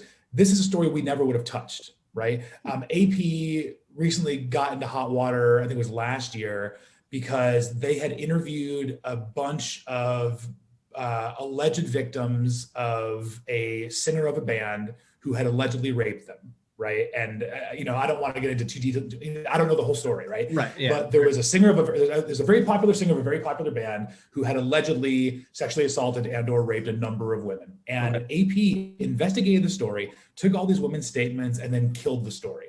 All right. And they got into a gigantic snowstorm of shit for all this on the internet for having kind of like buried this, because AP, you know, at least in the time I worked there, was not really an investigative journalism outlet. We were a fanzine, right? We were there to kind of, you know, be the voice of the fan and talk about these things. And it was, you know, if there was something bad, we would try to soften the blow. Like there was a lot of stuff written about things like Falling in Reverse and Ronnie Radke. And these aren't people that I necessarily agreed with, but like you're taking the fan perspective and saying, well, how is this okay, right? And so they were usually kid glovey with those things. So the main outlet that would have covered something like this in a perfect world would never have touched it, right? Okay. Not to even go into the fact that like I wouldn't write for them anyway anymore. They wouldn't want me to write for them anymore. We don't communicate anymore, that outlet and I. Beyond that, there's no big music outlets that would want interest in this. Spin's not going to touch it. Pitchfork doesn't give a shit. Noisy, I think, is gone now. Didn't Vice close Noisy, I feel, or something like that? I think so. That's not there anymore. Yeah, and so I did a couple of years ago when this first came out, I spoke to an old freelance writer of mine who has gone on to very, very big things, Luke O'Neill, who is a very, very, very talented writer. And if you don't read his Substack, Hell World, you absolutely should. He's amazing. And he put me in touch with some very higher up people at a very prominent magazine that he's freelanced for. And he got me a meeting with them. And we talked on the phone, and I pitched the story to them over like an hour or two, and they were super interested in it. They thought this was incredible. And they said, okay, we're gonna run it by our legal team and get back to you. And then they never, ever, ever got back to me. That was it. So I feel like there's still an element of people are afraid to go after somebody unless A, the story is bulletproof, right, and B, it's going to, in layman's terms, generate enough clicks to warrant the shit they're going to catch from it, legally speaking, right? So like when the New York Times does their expose on Bill Cosby, for example, they know that the amount of shit they'll catch legally from Cosby's lawyers will be offset by the amount of revenue they'll bring in for covering this insane story, right? Whereas in this case, Richard never molested or raped or murdered or killed somebody, whatever. He's just a creepy dude who took advantage of young boys in a professional context. Okay. Is it worth whatever bullets he can sling at them to, is it going to balance out, right? That's what I have to imagine happens, because it wasn't worth it for them, And so I could report it myself, I have a Substack of my own. I use occasionally, I could report it myself, but like, where's the benefit to me? Because that means that he's going to come after me. He's going to have his lawyer come after me, and I don't want, I'm out of that game, man. I'm a kindler, gentler Scott, man. You give me 10 years ago, I would do this, but like now, unless someone's, writing me a check to like cover my own ass, it's one of those stories that just can't be told. So, yeah. Okay. So I guess the last question I'd have, and this is something I've been trying to figure out over the last couple of weeks. The idea behind talking about Drive-Thru was first to talk about, I want to talk about the label and how much I admired and respected what they did in terms of getting these, what I consider great musicians in front of the world and getting releases out there. But then like I hear things about this, I'm like, okay, well, I don't want to prop a creepy guy up a lot because he's creepy. And so a lot of times with things like this, you hear about like, how do you separate the art from the artist? But for this, it's different because it's not like Richard is the artist. He is, a label executive who perhaps did some shitty things to help. What's the way to word it? He perhaps did some shitty things that if these young boys were willing to do, then got them this stage to thrive within the industry. So to you, knowing that he's kind of a creep and has potentially done these things, does that change the way you view the actual music that was put out by the label and the respect and admiration you have for any particular artist and what they've accomplished either on Drive-Thru or since their time with Drive-Thru? It's a really interesting question. I think about Brand New, and I have not listened to Brand New since all the allegations about Jesse Lacey came out a few years ago, which I'm sure you're both aware of. One of the allegations from that whole thing was a close friend of mine that I've had for almost 20 years, and I never knew her story. I didn't know it until she shared it, and I was like, holy shit, how did I not know? All this time I've been writing about this band and breathlessly talking about how great they are, blah, blah, blah. I never knew that I was hurting you, right? So as painful as it was, because that band was super important to me, I cut them. That's it, right? Because I don't need that. There's plenty of bands that aren't fronted by abusers that I can support instead. Sure.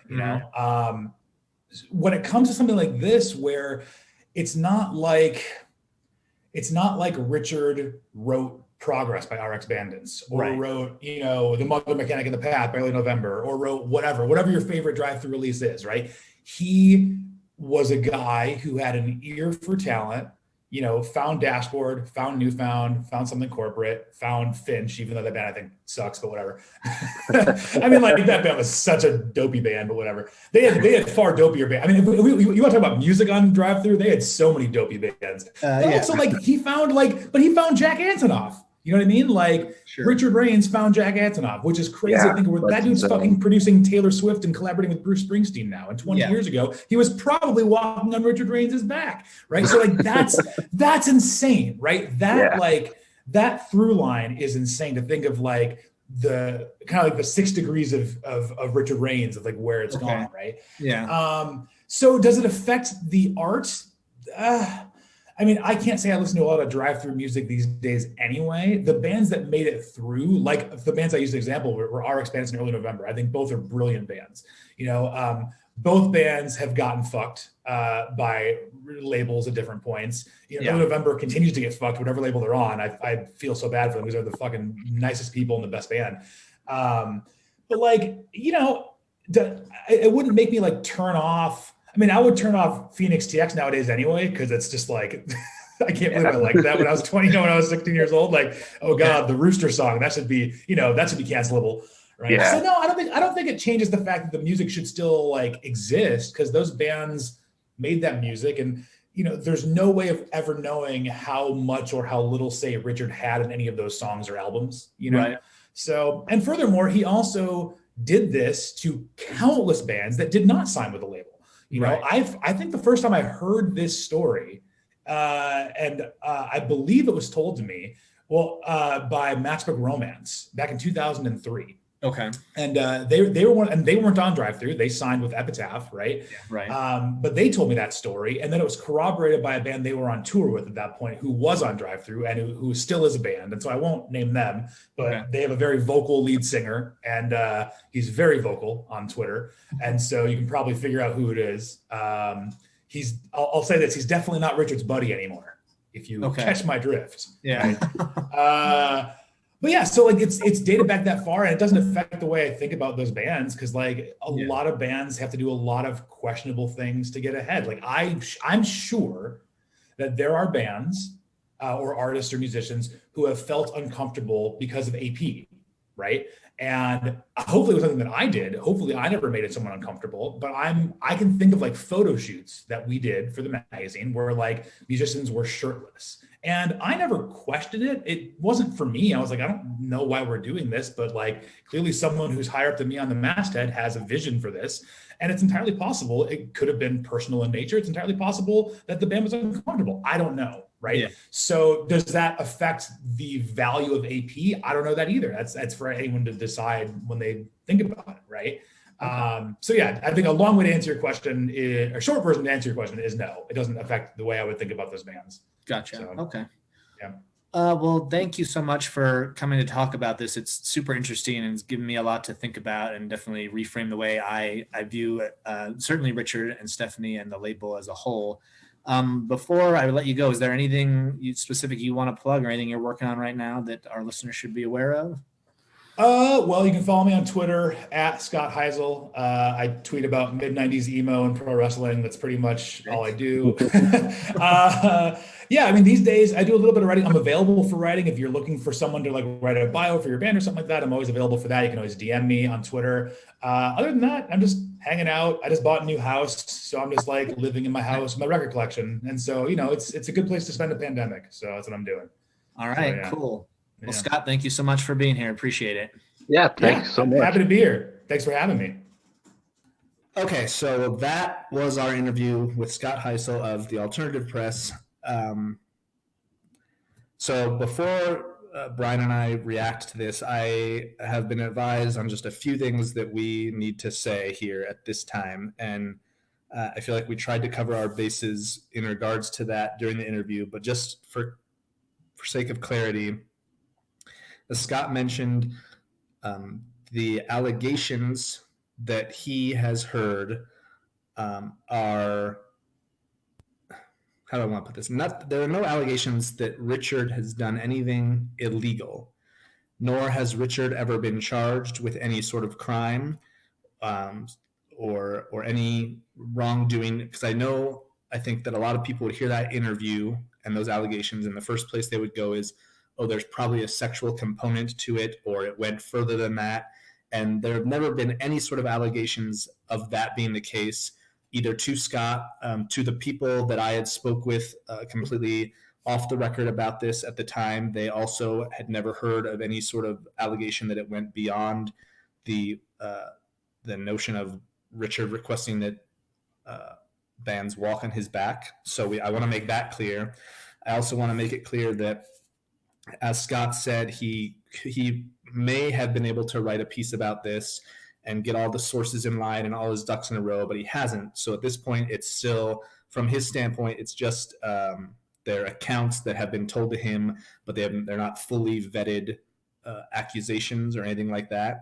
And then thirdly, I just want to say that we have reached out to Richard through his current endeavor, which is War Roads Management, I think, and just said, that we had the opportunity to have this interview with Scott, and if he wanted to respond. And we didn't hear anything back, so there was no denial or no admittance. It was just, we never heard anything back at the time of this recording. So I want to get all of those things set up front. And now, Brian, I want to hear, I guess, your thoughts about the interview with Scott. Yeah, like Scott said, or like what you just said, just now, not illegal, but very bizarre, right? Very bizarre, yeah. Very not sexual, not illegal, but just extremely bizarre. And if there was one reason for me to want to get a hold of Richard, I would just want to ask him why, like not to kink shame or whatever right, it was. Well, I guess I shouldn't say kink shame because it's not sexual, but why, was this supposed to be funny or something? Because this is just so bizarre, Right. And then tying into what Scott said, it's not really a cancelable offense because it's not sexual. Or is it cancel worthy? I don't know. And I mean, I've gone back and listened to the interview a few times because it was a few months ago, but it's been a few days. So I want to make sure I just kind of say that I don't know if I'm quoting Scott directly here because it's been a few days, but he basically says, it's not like on the same level as like a Harvey Weinstein type thing. Because again, there's no sexual component. So I don't think it's hard because could it be cancelable? Because assuming the allegations are true, it's to me, it's like an abuse of power, right? Yeah. And I think there's no way anyone was comfortable doing that. Right. I mean, yeah, I doubt that most people would be comfortable with that. But at the same time, there was a certain time during the lifespan of this record label where getting on Drive-Thru Records would be, I guess, living out your dream for some of these people. Like for sure. You're a pop punk band. The dream is, hey, maybe I'll get signed by Drive-Thru or Fueled by Ramen or Vagrant or something like that. And if you have the chance to get signed by Drive-Thru, and then you at that point feel like I'm only going to make this dream a reality if I walk on this man's back, that's like an abuse of power, right? Like there's nothing illegal, there's nothing sexual, but it's like, oh, I feel like I have to do this to do what I want to do with my musical career. Yeah, very true. And excuse me, throughout the season, listening to some of these bands, some of these albums, listening to the comp, it was hard not to picture some of these younger bands having to walk all over this dude's back just to get signed, especially the comp. I'd hear one of these just generic pop punk, indie rock bands, and then I'd picture them having to walk on this dude's back just to get signed. I just picture him saying you want a record deal, don't you? You're gonna do this, It's really just gross and bizarre and just. And it just makes you wonder, was it as blunt as that? As if you want this record deal, you're gonna do this. And I don't know that it was, but it's certainly at the very least implied, hey, if you want this record deal, you're gonna do this. Yeah. And I thought it was interesting because we we talked to one band member of a former Drive-Thru act. That would be Josh from Something Corporate. We didn't mention these allegations to him, and one of the reasons that I chose not to anyway was because he seems to have a amount of regard and deference. He spoke highly of. Sure. Yeah, he spoke very highly of Richard and Stephanie, and so I think that at least what I could infer from that is this was not a universal experience. That doesn't make it any better because I think this happening once is not, it's not cool, right? But I think at the same time,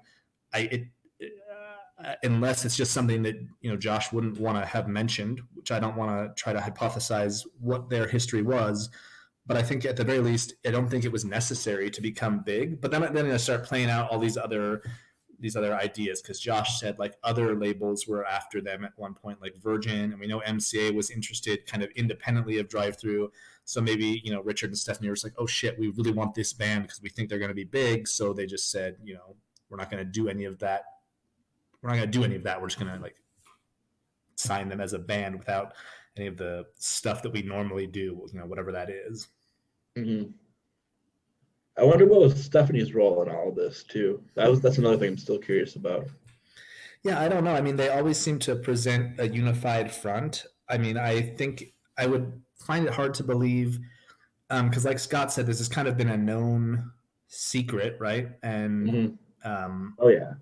Like an open secret. So I'd find it hard to believe that Stephanie wouldn't have known about it. But at the same time, it's just one of those things. Like she didn't say anything. So yeah, that's not great. But there's no talk of her doing anything specifically. Right. It would just be interesting to know like the level of like complicity. That's the word. Yeah, I think that makes sense. She has in this. And I mean, by far, this is the worst thing I guess we've heard about Drive-Thru. But I've read other things that bands have not always been happy with Drive-Thru. I know. Yeah, well, we got a taste of that through the dashboard drama between him and Midtown. Yeah. So and I believe that like Hello Goodbye left the record label under not great circumstances. And even just yesterday, I was reading about a band named Madison that had been signed to Drive-Thru and never released anything. And there was like a big falling out between them, and they kind of blamed Richard for the whole thing. And Richard said, well, you need to hear both sides of the story. But it's like not a great look for a supposedly independent label that tries to look after artists, whatever the ultimate truth was. Like to have all this drama kind of surround what they're doing is not, it's not ideal. It sounds more like a major corporation than an independent record label. For sure. Yeah. Yeah, I don't know. Yeah, it's just like you hear about bad labels all the time. Like you hear about like a Victory Records who had half their roster sue them at some point. But nothing like this. You know what I mean? It's just like I keep saying, but like it's so bizarre. Yeah. And then I mean the other I mean, again, on the other hand, about like how it wasn't a universal experience, or maybe some bands were just willing to look past it or whatever. I go back to like Newfound Glory, right? Like they got picked up by MCA, which turned into Geffen. That deal ended. Newfound Glory could have gone anywhere. Eventually they went to Bridge 9. I don't know where they ended up after that, but they came back to Drive-Thru to release the second from the screen to your stereo. So they at least continued having a good relationship with Drive-Thru to the point where they re-signed with them when they didn't have to, because their deal with Geffen was over. Right. Yeah. So it makes you wonder, like, like who had to go to what length to sign to this label, which is really unfair, if it's like, if it's like if a more established band didn't have to do that, and like a poor little local band, like I picture like Halifax having to do this in my head. Every time I picture like the walking on the back thing in my head, I picture the band Halifax doing it for some reason. And do you even know what Halifax looks like, or you just picture some guys that say their name are Halifax? Like, no, like I know what they look like. Okay. Yeah. Because I don't remember what they look like. Yeah. It's just like, I don't know why, like, Yeah, I don't know. It's grim. Yeah. So, I mean, so this, when we found this out, again, it was like right as we were getting ready to kind of start recording in earnest on this project. And we kind of had a discussion like, should we continue talking about Drive-Thru? Should we not? And I think for me, what it boiled down to was, look, I've always been a huge fan of Drive-Thru Records and their releases, and that hasn't changed. But before this, I feel like I was a big fan of the actual record label. I would always, sing the praises of Richard and Stephanie, and I just, kind of thought they were legends within the scene.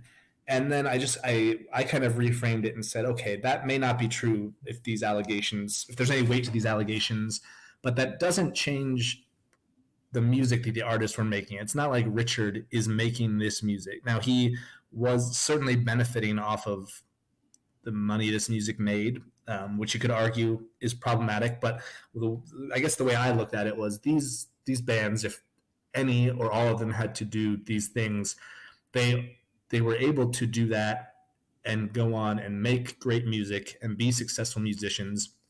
And some of them became, highly successful despite what they had to go through here. So I know there's a lot of discussion about like separating the art from the artist, but I guess I didn't see that applying here because Richard's not the artist. Yeah.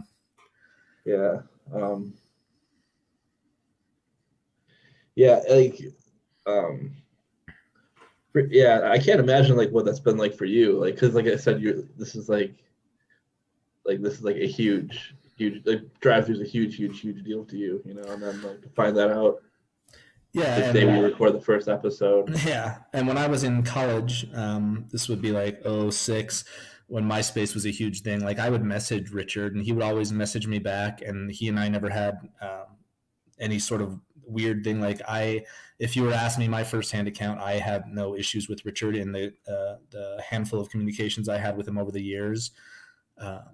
Also communicated with Stephanie as recently as last year. Like I had messaged her as well and just let her know we were doing a podcast. This was before I knew about the allegations, and she just kind of said, "Oh yeah, we've been avoiding doing interviews for like the last 10 years." So I knew it was. Makes you wonder.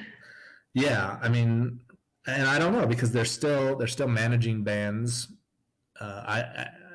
And like through my research, I don't know why the record label necessarily went under, aside from, the bands at the end pretty much sucked, if you ask for my opinion on what they had. But yeah, I don't know.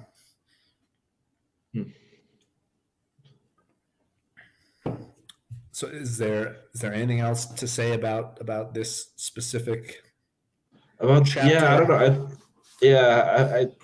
I've said pretty much everything I've wanted to say about it.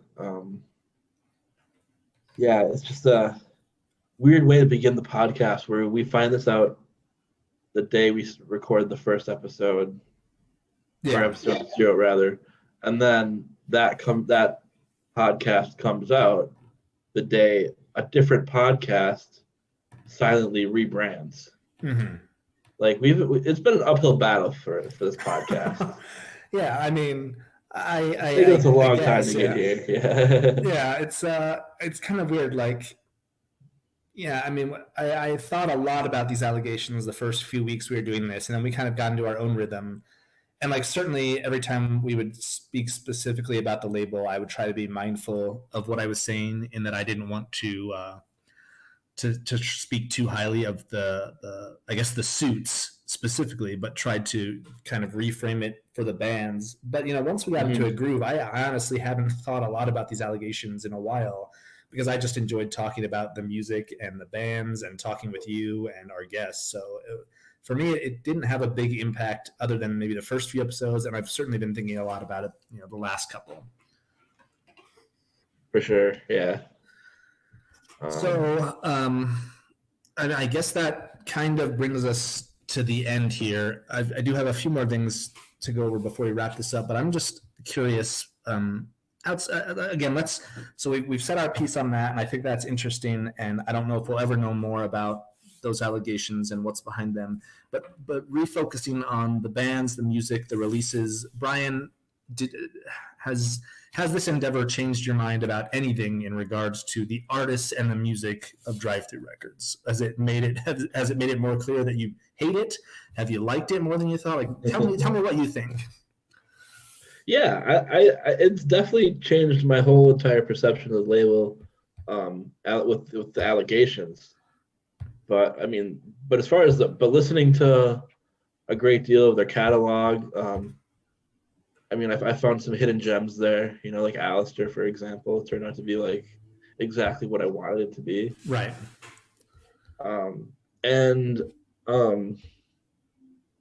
Yeah, I don't know. I think it's made me like it's definitely made me listen to that whole era, like of of Drive-Thru, just with a different context, you know. Yeah. Yeah. So like, yeah, it's been a trip, you know. Okay, so I mean, I want to get your thoughts maybe on some of the specific things that we've talked about in terms of bands and maybe. Okay. But before we do that, I think I want to try to recontextualize some of this for you. Okay. Before we do that, okay. So we talked a little bit earlier about some of the things that bands may have had to go through, and sadly, if the allegations that we've talked about are true, it's not the only time within the music industry that artists have had to go through like really shitty things, right? Like that's just. This is like, it's unfortunately, I wish that I don't want to downplay what happened too. Right, and I wish that this was the only instance of things like this happening, but it's not. Exactly. Yeah. And especially because of things like that that are rampant within the industry, and then the political and economical backdrop of which we've done this podcast against in the middle of like this hopefully once in a lifetime pandemic has made things even harder for a lot of professional musicians. Now, for me, that's hard to talk about, or I guess hard to get a firm grasp on, because when I think of professional musicians, I think of like Taylor Swift or someone like that, like someone who isn't really hugely impacted by a pandemic because they were already millionaires beforehand, right? But there are plenty of professional musicians who've probably gone through shit for the last year because they rely on doing gigs. One example I think of is when we did a guest spot on Thank You for the Podcast, we got the chance to talk to someone who basically makes his living off of pretending to be Gerard Way, right? And like people like that who specifically just do like live gigs, they've probably been hurting a lot over the last year. So I wanted to do a compilation for charity for it's a charity called Backline. Their website is backline.care. I'm going to go ahead and share my screen with you now. Okay, so this is Backline, and they are a charity that connects the music industry professionals, specifically like musicians, sound engineers, the integral parts of making music. They connect those types of professionals and their families with a network of mental health and wellness providers. So they support like mental health care for professional musicians. And they offer they can get you hooked up with mental health services, whether that's therapy, psychiatric, group therapy. I think mental health is so important for anyone, but especially people who've been in industries that have been really impacted lately. I think this is hugely beneficial.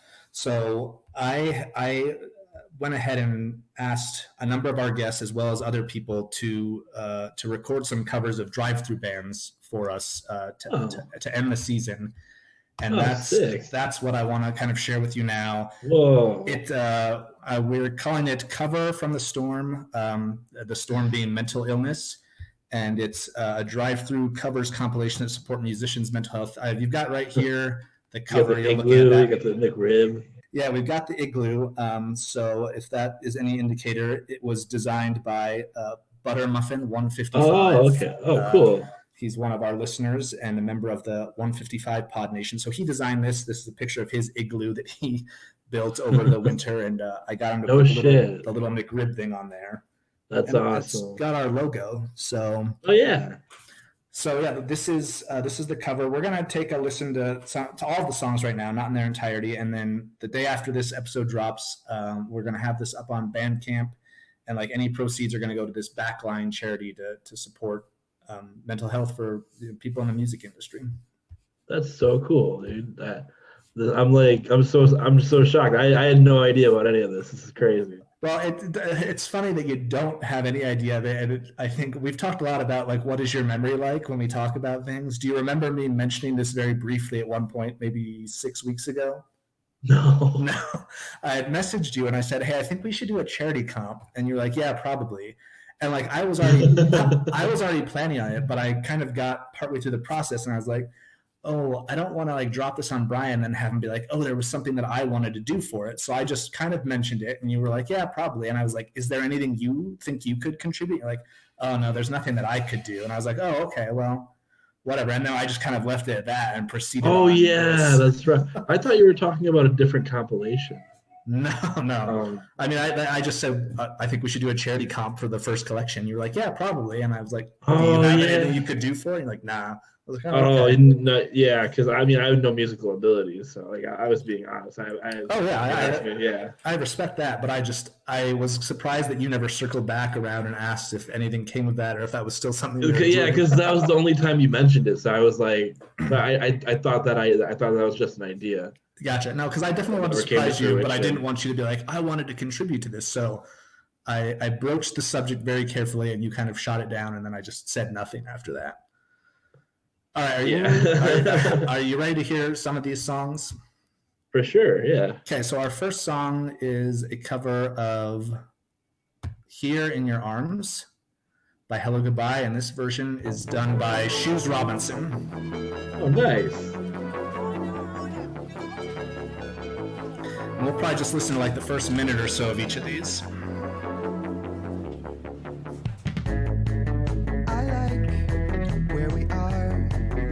Drive in your car. I like where we are here.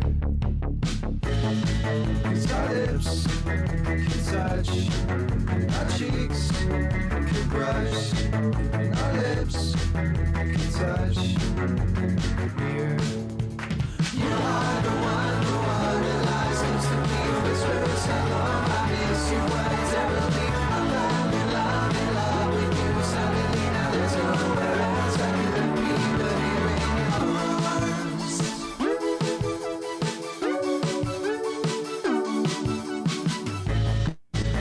All right, so that was Shoes Robinson with Here in Your Arms. Awesome. It's so no sick. surprise. No, yeah. Because everything Shoes Robinson does is amazing. So, go ahead. Sorry. Oh yeah, Shoes Robinson has a album out now on Spotify and Bandcamp. Yeah, absolutely. So I definitely think we should plug Go that. listen to that too. I'm trying to search the name of that right now. I wanted to come prepared with all of this, but I guess I'm looking it up right now. It's called Two of Wands. That came out last year. Right. Yeah, so check that out on Spotify. Late last year, yeah. Bandcamp. Follow him at Shoes Robinson. And so my original idea was I wanted to get just a few of our guests and maybe have 3 or 4 tracks. And all the guests I reached out to said yes. I was like, oh, this is great. And then I kind of put a call out in to the people I know in the 155 Nation in the Discord. And just said, hey, if anyone's interested, let me know. But then I specifically messaged Shoes because I know he's so amazing and so great. And he was gracious enough to agree to this like almost immediately. And he said he wanted it to sound like Joy Division, but he says everything he makes is like 30% Blink. And I said I thought it kind of sounded like The Cure at certain points. But yeah, I think that was great. Yeah, like the layered vocals on the chorus just blew me away. Yeah. Like, because he didn't just go high with it, you know, like Forrest does, you know, where it's just him. He just like the vocal layers just were fucking awesome. For sure. Okay, so the next cover we have here is from one Mr. Rob Lanterman, and he has covered the song Couch by the Benjamins.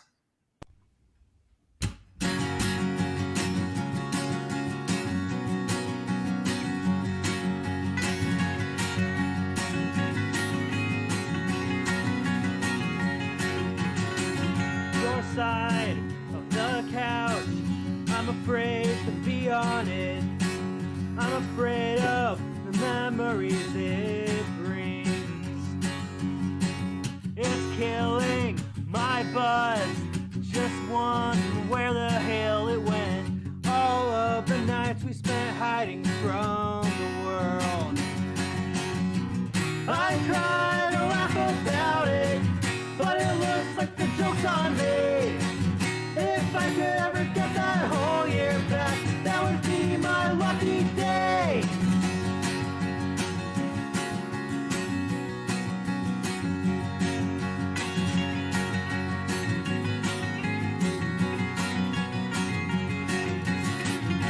That's so good. It's really good. That is Rob. You can find him on Twitter at Robolicious. He also has Hidden Home Records, which is at Hidden Home Rex on Twitter.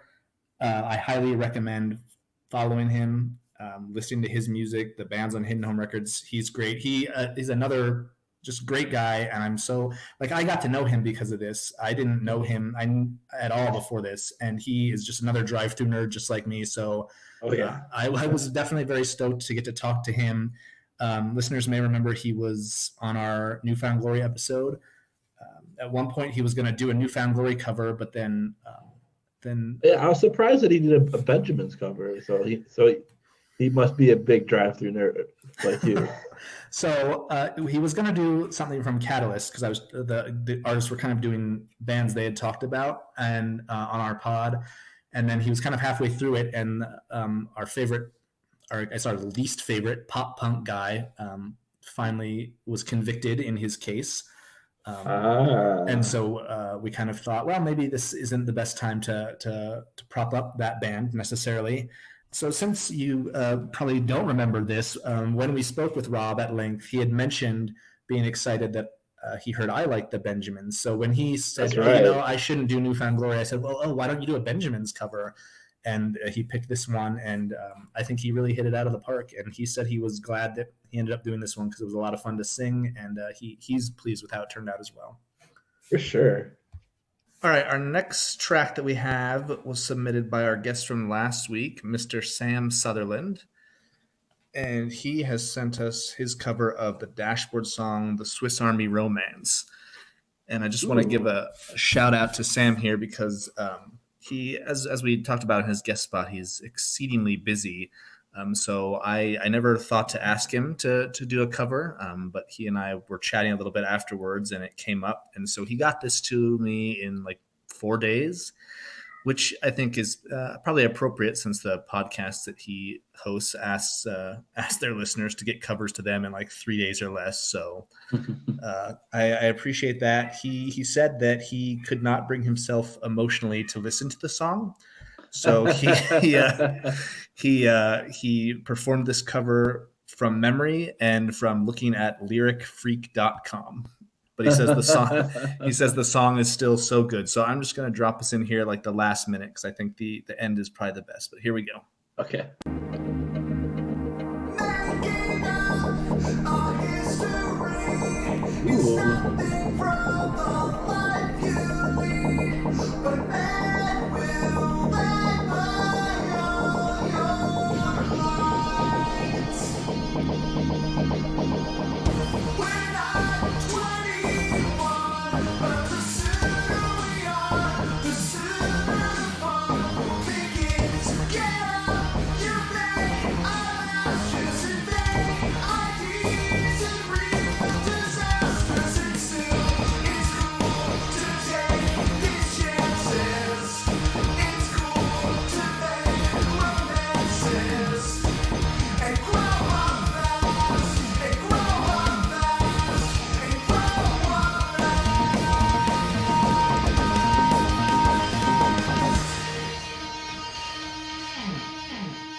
Wow. So good. It's so good. That was incredible. It is incredible. And again, the fact that he put it together in just a couple days, and it's all from memory, at least musically, it's just extremely impressive. I liked all the electronic instruments he had going on in there. For sure, yeah. That really took me by surprise. When it first came in, I was like, oh. Yeah, I was totally shocked too because I thought, again, with the short time he had, I thought I'd get like him and an acoustic guitar, which probably still would have been Right. amazing. But like, I mean, he really went all out, and I told him that he just needs to, light one up and sit back and vibe out to Age 6 Racer, and he just said he emotionally can't do it. So perhaps the only time he'll listen to Dashboard within the last 10 years will have been himself. So Yeah. yeah, thank you, Sam, so much for that one. Yeah, thank you, Sam. I'm so excited to hear the rest of this because I can't tell. I just see this. I'm just seeing the song titles, but I don't know who any of them are by. So I'm so excited to hear the rest of this. So the next one is I Woke Up in a Car, which this is the only one in the comp that's not on a proper Drive-Thru release, but I allowed it because it's from Hunter DeBlanc, who I think is just an awesome artist. Oh, cool. Yeah.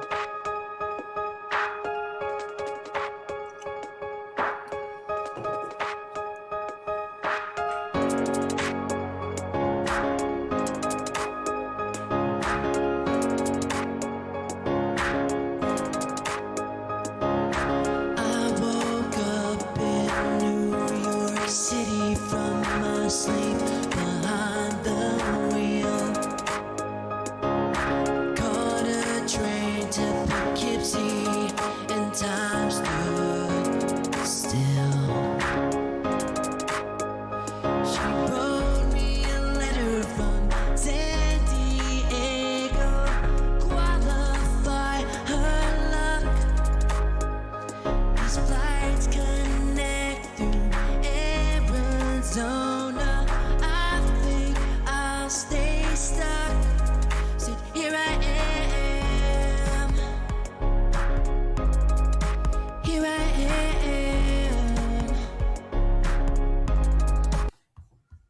Damn. Yeah. Like I follow him on TikTok now. Yeah. He posts a lot of covers, but he never posted that one. So I'm glad he I'm glad he kind of sat on that one for a while. yeah, so it's been a really interesting journey with Hunter. When I got the opportunity to speak with him for the I Can Make a Mess episode, afterwards I just said, hey, I'm working on this comp. Do you think you could put something together for me? He said, yeah, I'll work on something. He originally wanted to send something from a Drive-Thru cover stream he did like a year and a half ago. And he had booted up his old external hard drive and it was completely corrupted. So he thought he had nothing. And so he's like, oh, you can just rip the audio from like the Alistair one or the Homegrown one, which I was completely prepared to do. I was a little bummed though, because we had already played those on the pod. And then he finally was able to get into a hard drive and had this something corporate cover from a stream he did back in April of 2020, and he sent this along, and I was like, okay, we'll use this one because I hadn't heard this before, and none of our listeners will have either. So thank you, Hunter. Follow him at Hunter DeBlanc. He's on TikTok. He's on Twitter. He's on Spotify. He collaborated with Hello Goodbye. So very talented dude. Very talented. And I don't have TikTok, but I have seriously considered getting it in the last few weeks, specifically because I know he's on there. And he posts some of them on Twitter. I'm like, oh, these covers are so good. Yeah, he does a lot of really cool ones that are just all over the place. Like he does like even like Southern, like he gets into like Southern rap a lot. Oh, really? Like so he played a Big Mo cover, which is like no one on TikTok knows who Big Mo is. You know, he's like this old legendary Houston rapper from like from the Chopped and Screwed era. Yeah, and Hunter's down in Louisiana, so it makes sense that he would have some sort of Southern feel. Yeah, because he wore a Swisha House shirt, which is another Houston rap entity. And he often rocks the Drive-Thru shirt that he has. Yeah. I wanted to talk to him about Houston rap. Okay. I was sleeping. Yeah, you were vibing too hard. I vibed, the dangers of vibing too hard. Yeah. So he just, another great Drive-Thru nerd. So thank you, Hunter, very much for that one. Okay, next we have a song called Kill Monsters in the Rain, which I don't know if you've ever heard this song at all, Brian, because this is a song by Steel Train. And this cover is by toes.exe. She and her partner Frank did the pod swap episode, and they talked about this particular Drive-Thru release. And Right. this They is her sure did. cover of Kill Monsters in the Rain from Steel Train's Trampoline.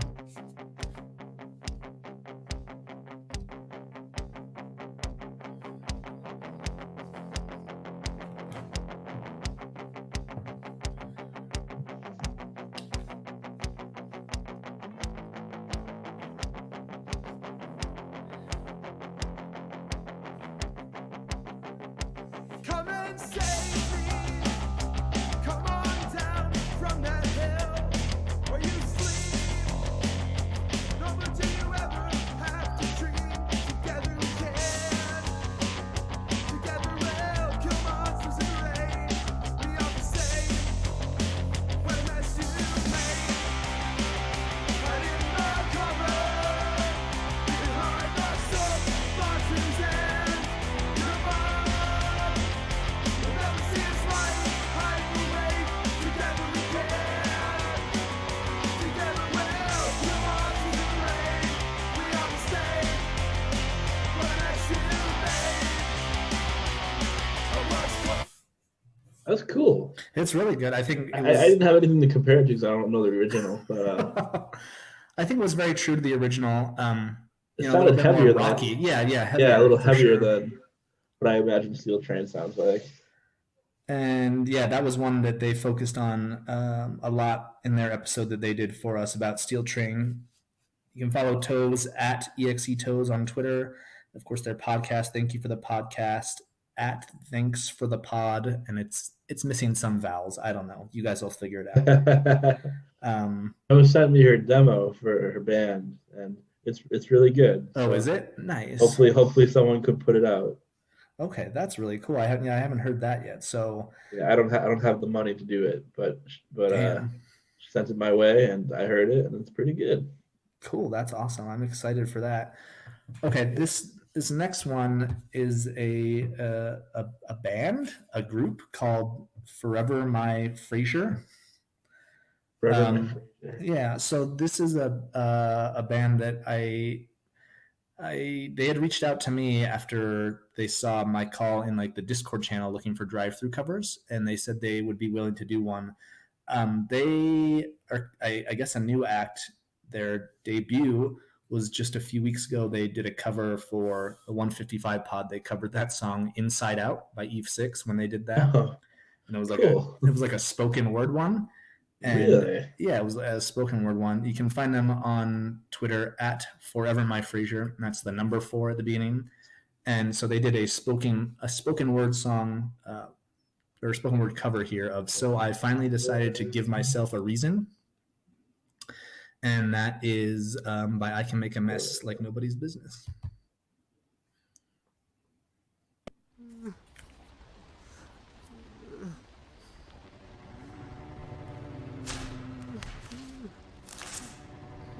It's a night of many frightening things to take in.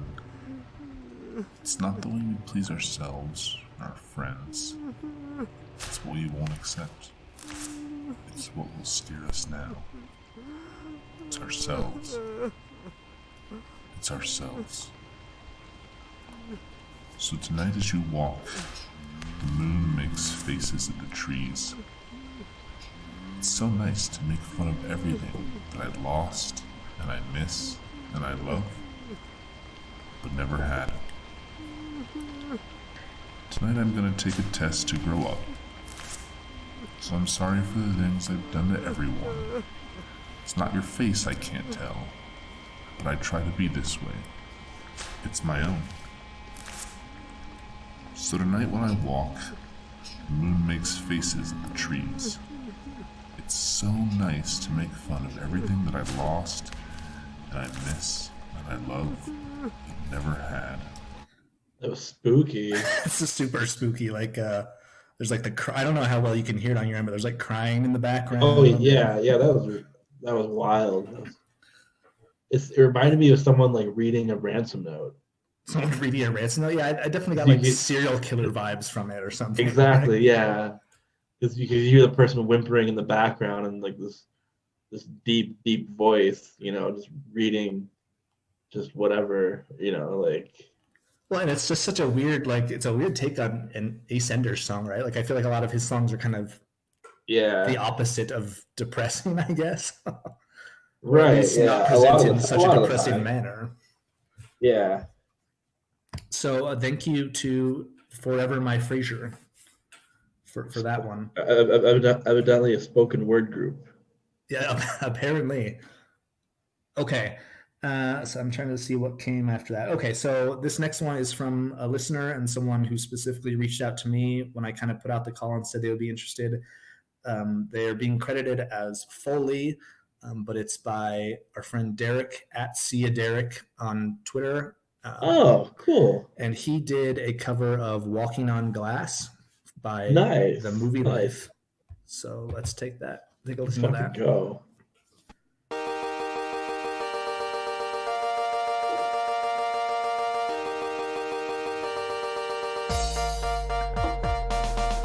Pretending to remember our last December and everything it was. Hoping to fix the broken, stood by the fireplace. Blue flames lit up my face. And everything I said, walking on glass, I practiced in my head. And all that I could do, walking on glass, was the time I love you. I can't forget a word you said and everything it meant. Instead of you, I fear myself. Guess all that I can do is take back everything that was given to you. Damn, that was really DIY. Very, very. Oh, cool. for sure, yeah. I know he had said he had tried to get someone else to do the vocals and it just didn't work out and he ran out of time, so he did the vocals himself. I think he did a great job. That was sick. Yeah, for sure.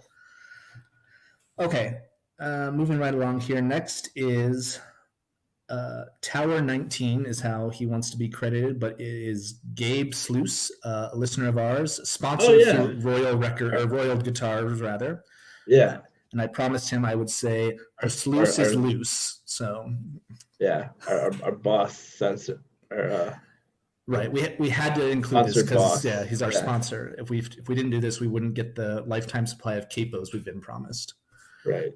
So he chose to cover the starting line song "Greg's Last Day," which is from the EP they released with Drive-Thru, and he apologized for his sad vocal delivery. It says it reminds him of when he was a young lad and his best friend moved away. So that's maybe why he chose this one. This is Greg's Last Day by Tower 19. Tower 19.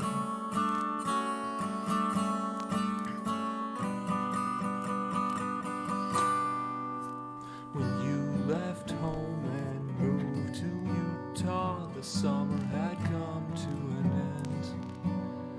My best friend goes, I tried to follow, running as you disappear. Stay, you know how bad this hurts.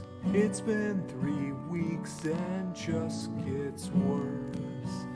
Come back to CA forever this time. Greg's last day is our last chance to be best friends until we say goodbye.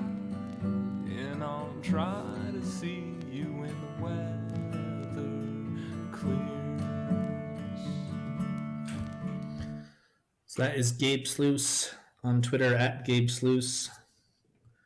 Yeah, that was pretty sad. Yeah, it's definitely a depressing. It's definitely a depressing song that was kind of just presented in more of a pop punk manner. But I think he took it to a different level, and I appreciate that. For sure, yeah, it didn't feel like a pop punk acoustic cover. No, it was not like some of the covers we get. So yeah, check him out on Twitter. Twitter. Like the microphones or something. Yeah. Or what's that guy's name? Phil Elverum. Phil Elverum, yeah. Yeah. What's Mount Erie. But yeah, exactly. Yeah. Damn. Good call. So yeah, check out Gabe Sluice on Twitter. It looks like he is also an author. He has a number of books. Shit. Yeah, he's got a number of books that he has out, and you can find a link to that on his Twitter. He has an Instagram for his Royal Guitars company where you get to see him making some sick guitars. So thank you, Gabe, for that. Yeah. Okay, so next we have a cover that I have done of the Finch song "Letters to You." Ooh. I was originally going to do a Something Corporate song. I actually finished recording it, and it sounded like absolute hot, flaming garbage. And then, and then luckily Hunter came through with a Something Corporate cover, so I kind of relieved myself of that and chose to do a Finch song. And I'm completely fine with saying that this is the worst track on the compilation, but I wanted to put something on there, so here we go.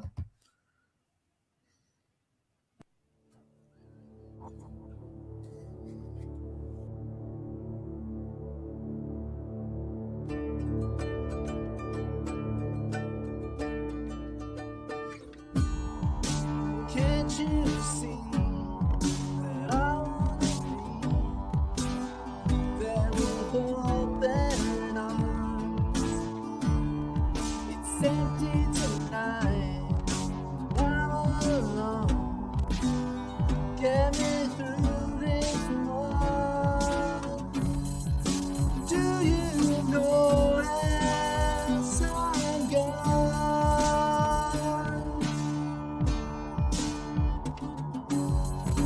Where do you run to so far away? I want you to know that I miss you so. Hell yeah. So that's my contribution for whatever it's worth. I liked it. It had Well, thank you. I didn't know the song you were like referencing until you got to the chorus though, but like but once you got there I was like, oh yeah, it was that song. Yeah, I can't do any of the screaming or anything like that, so I just kind of tried to do something different with it. I don't know how I ended up settling on this one. I was just I almost did like an RX Bandits one, and then I was like, oh yeah, what about Letters to You? And I just kind of started dinking around with it, and that's what came out. So That's what came out. yeah.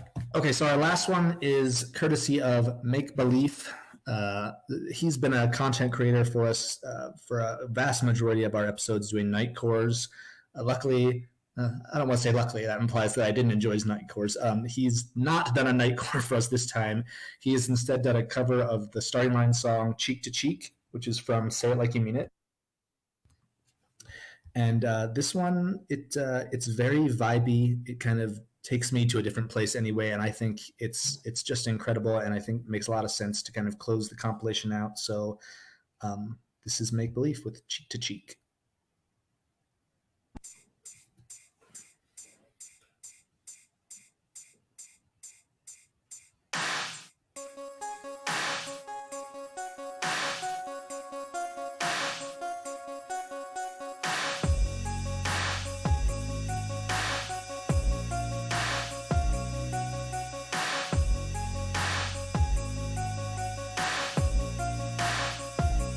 Trying to show something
That was very vibey, like you Very said. vibey, yeah. And Yeah. I think it's incredible. I really like that one. Make Believe is very, very talented as well. He is, absolutely. And it was nice to get something on here that is his creation with his voice instead of a Nightcore version of something. So thank you, Skylar.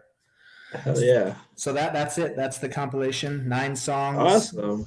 Again, it's called Cover from the Storm, a drive-through covers compilation to support musicians' mental health. It'll be available on Bandcamp, and all the proceeds will be donated to Backline mental health and wellness resources for the music industry.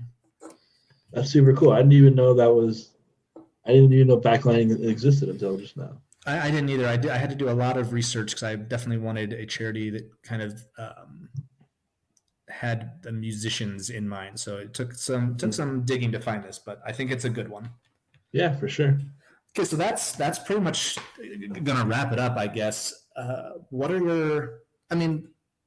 was the worst thing we had to endure this season in terms of albums, Brian? Oh man. The albums. Oh man, I don't know. I Hidden in Plain View stands out. Okay. Who chose that one? I don't remember. Yeah. I can't recall. I don't know.